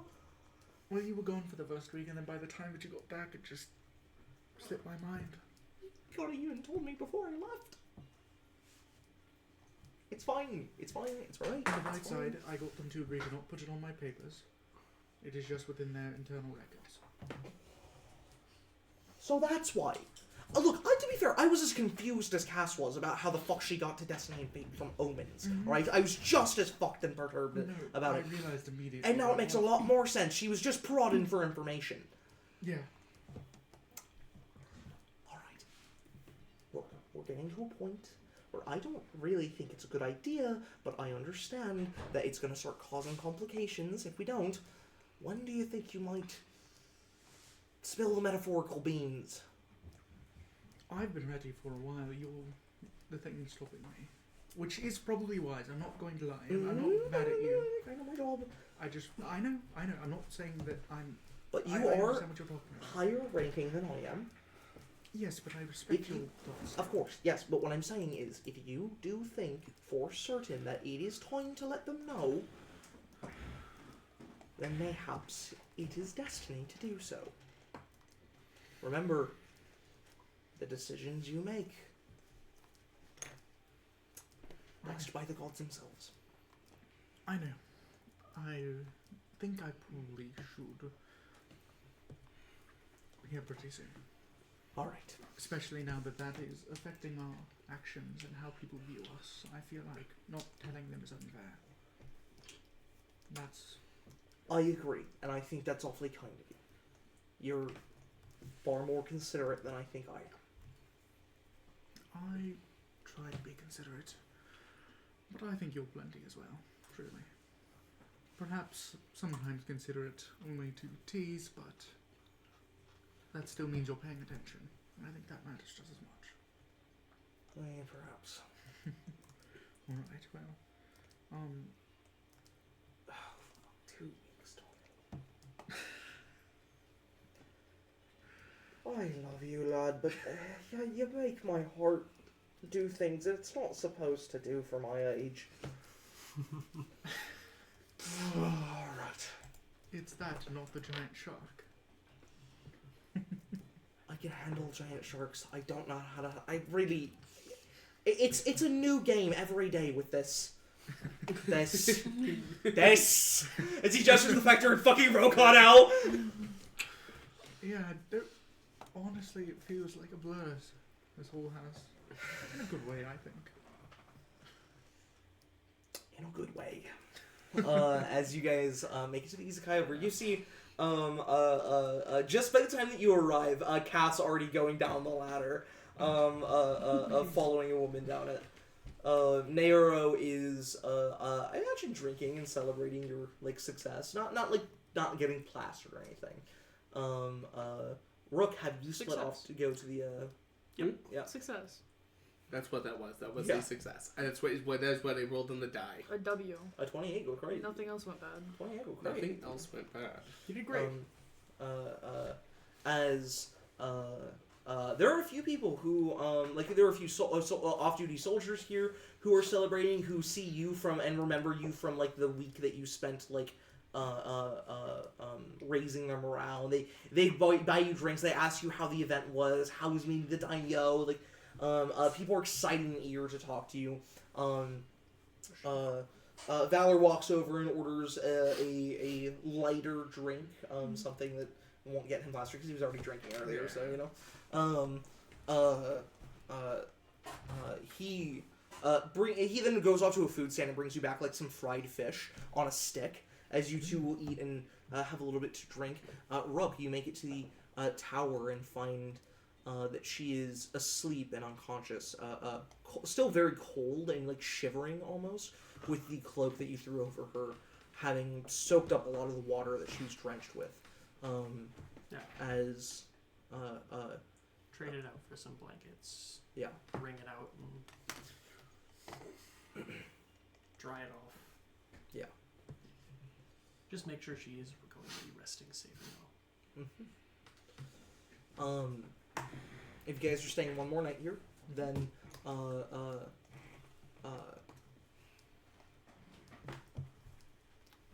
she doesn't have. She lives in the in the servant barracks and quarters in the palace, so she can't bring you back to her place after the izakaya.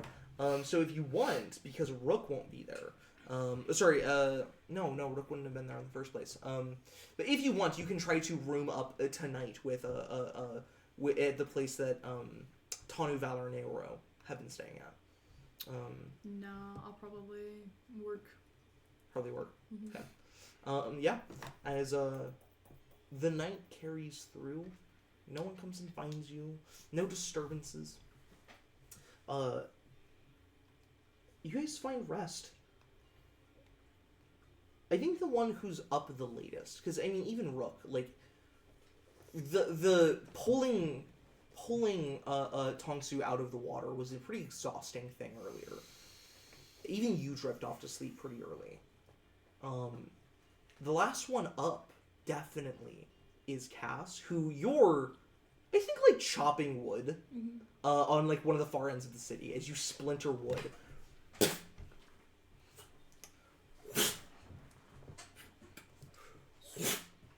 As you spin, take the axe up, spin it. You're kind of getting into like a swing of things. You're flourishing a little bit. You spin the axe, and as it goes up in the air, it's out of your hands for just a moment, just like spinning in the air as you're doing a little thing. And you're not even looking at it. It spins up in the air, and you go to grab it again, and it's gone. What? I spin around. Yeah, you spin around, and see that the axe is, you don't even see it move, but you hear the as it's stuck into a wooden board near you. Hello? I walk over to the axe and grab it out of the board and pull it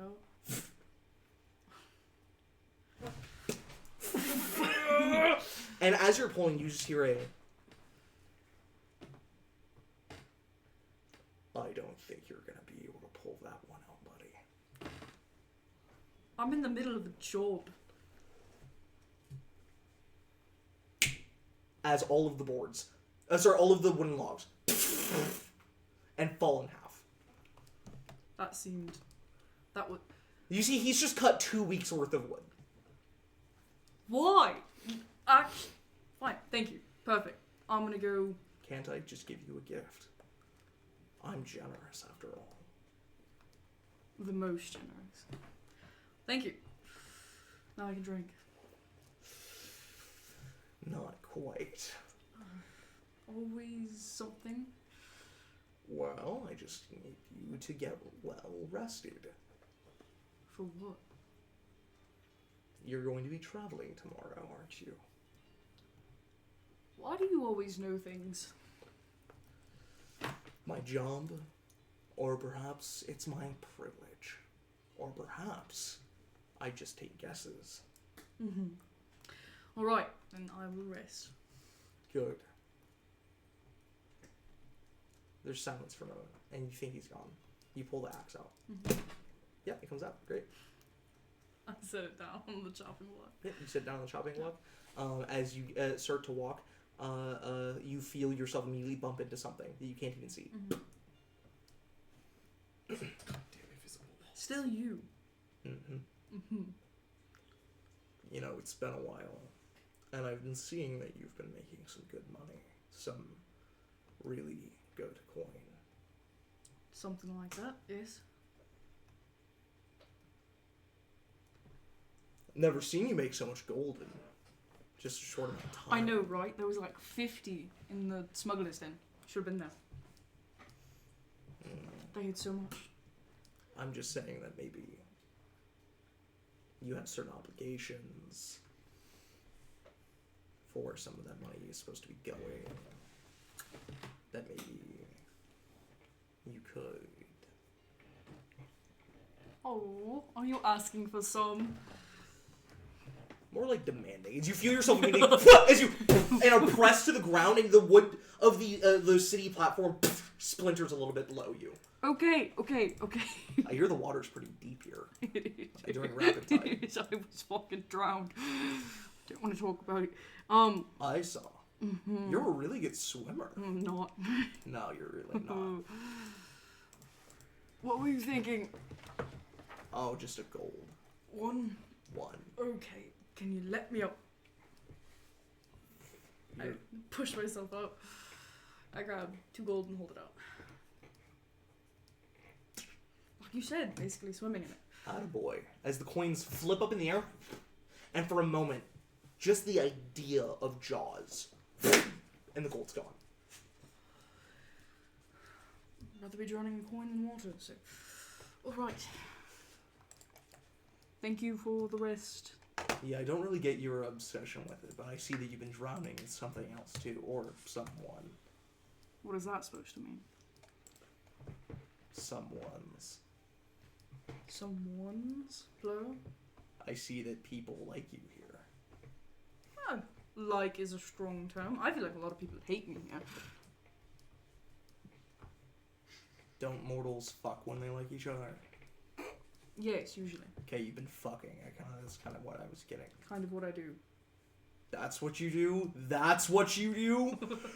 That's what you do! Is this... A little You bit. see candlelights start going on in the buildings around you as people go, what was that? And like in Rokani, people are really shaking. And as Okay, that's dramatic. You're gonna get a That's spot. not what you do. That's a thing that you do. A thing that I do, yes. As you roll and slide along the wooden planks. Ow. First off, I haven't been tossed around like that since I... What are you doing here? What has got you so upset? Is another monster to hunt? I can do that. I've been helping people. Like we're supposed to. I'm supposed to. There's silence.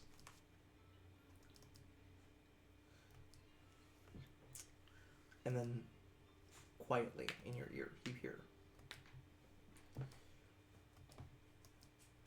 no rush. But when you get back to Kaifera, well, maybe you can do some of that helping people.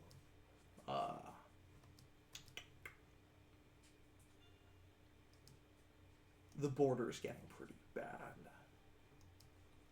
Good to know. We will make our way there. And then, maybe, you can meet my best friends. Best friends. Of course. Friends of the best. Best friends. Feels rather up. Are they best friends like the last ones were best friends? No.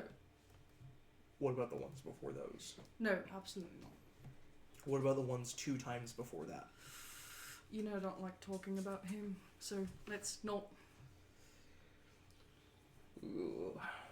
Alright. Best friends, I promise. One of them's a wizard. He's going to be really, really, really good at spells. And the other one's a performer. I think he performs like the best I've ever seen. Slightly I boring, might but just aren't they all? have to put him in a little bird cage. The performer? Make him sing. Yeah. He'd be so funny. And the other one is a healing medicine man. They call him Croven. He wears this creepy crow mask. Not quite. What? It's not what I'd call him. What would you call him? Croven's right, but medicine man. He's really good at healing people. He gave me this thing that He's helps. much better at killing them. My wings not hurt much. Hey, by the way, you should get yourself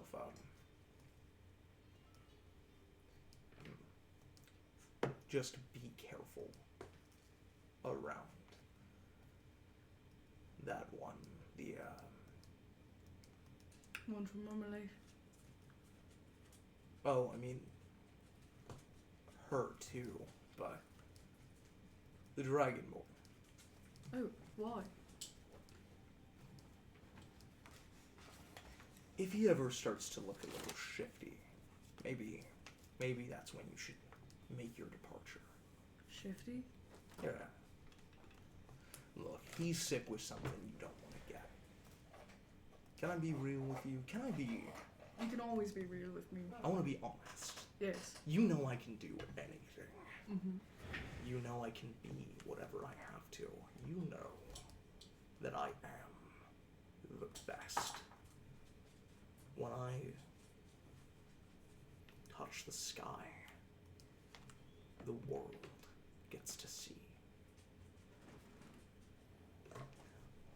But what he's got, there's nothing I can do for you if you get it. you should treat him as a friend, but as a threat to everything you want to achieve. I understand. They're all threats in a way. Except for the little one. Wouldn't really call that a threat, though the way he swings a sword. I actually think the way he could get Rook on all of our asses is the threat. But what's life without a little bit of risk? What's life without a little bit of risk? And some reward, too, if you're lucky. See, I told you that would be a good one.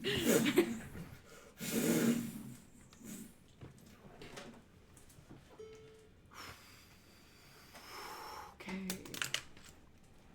I'm gonna go. Oh, your clothes are smoking a little bit. Whoops. All this stuff is chopped.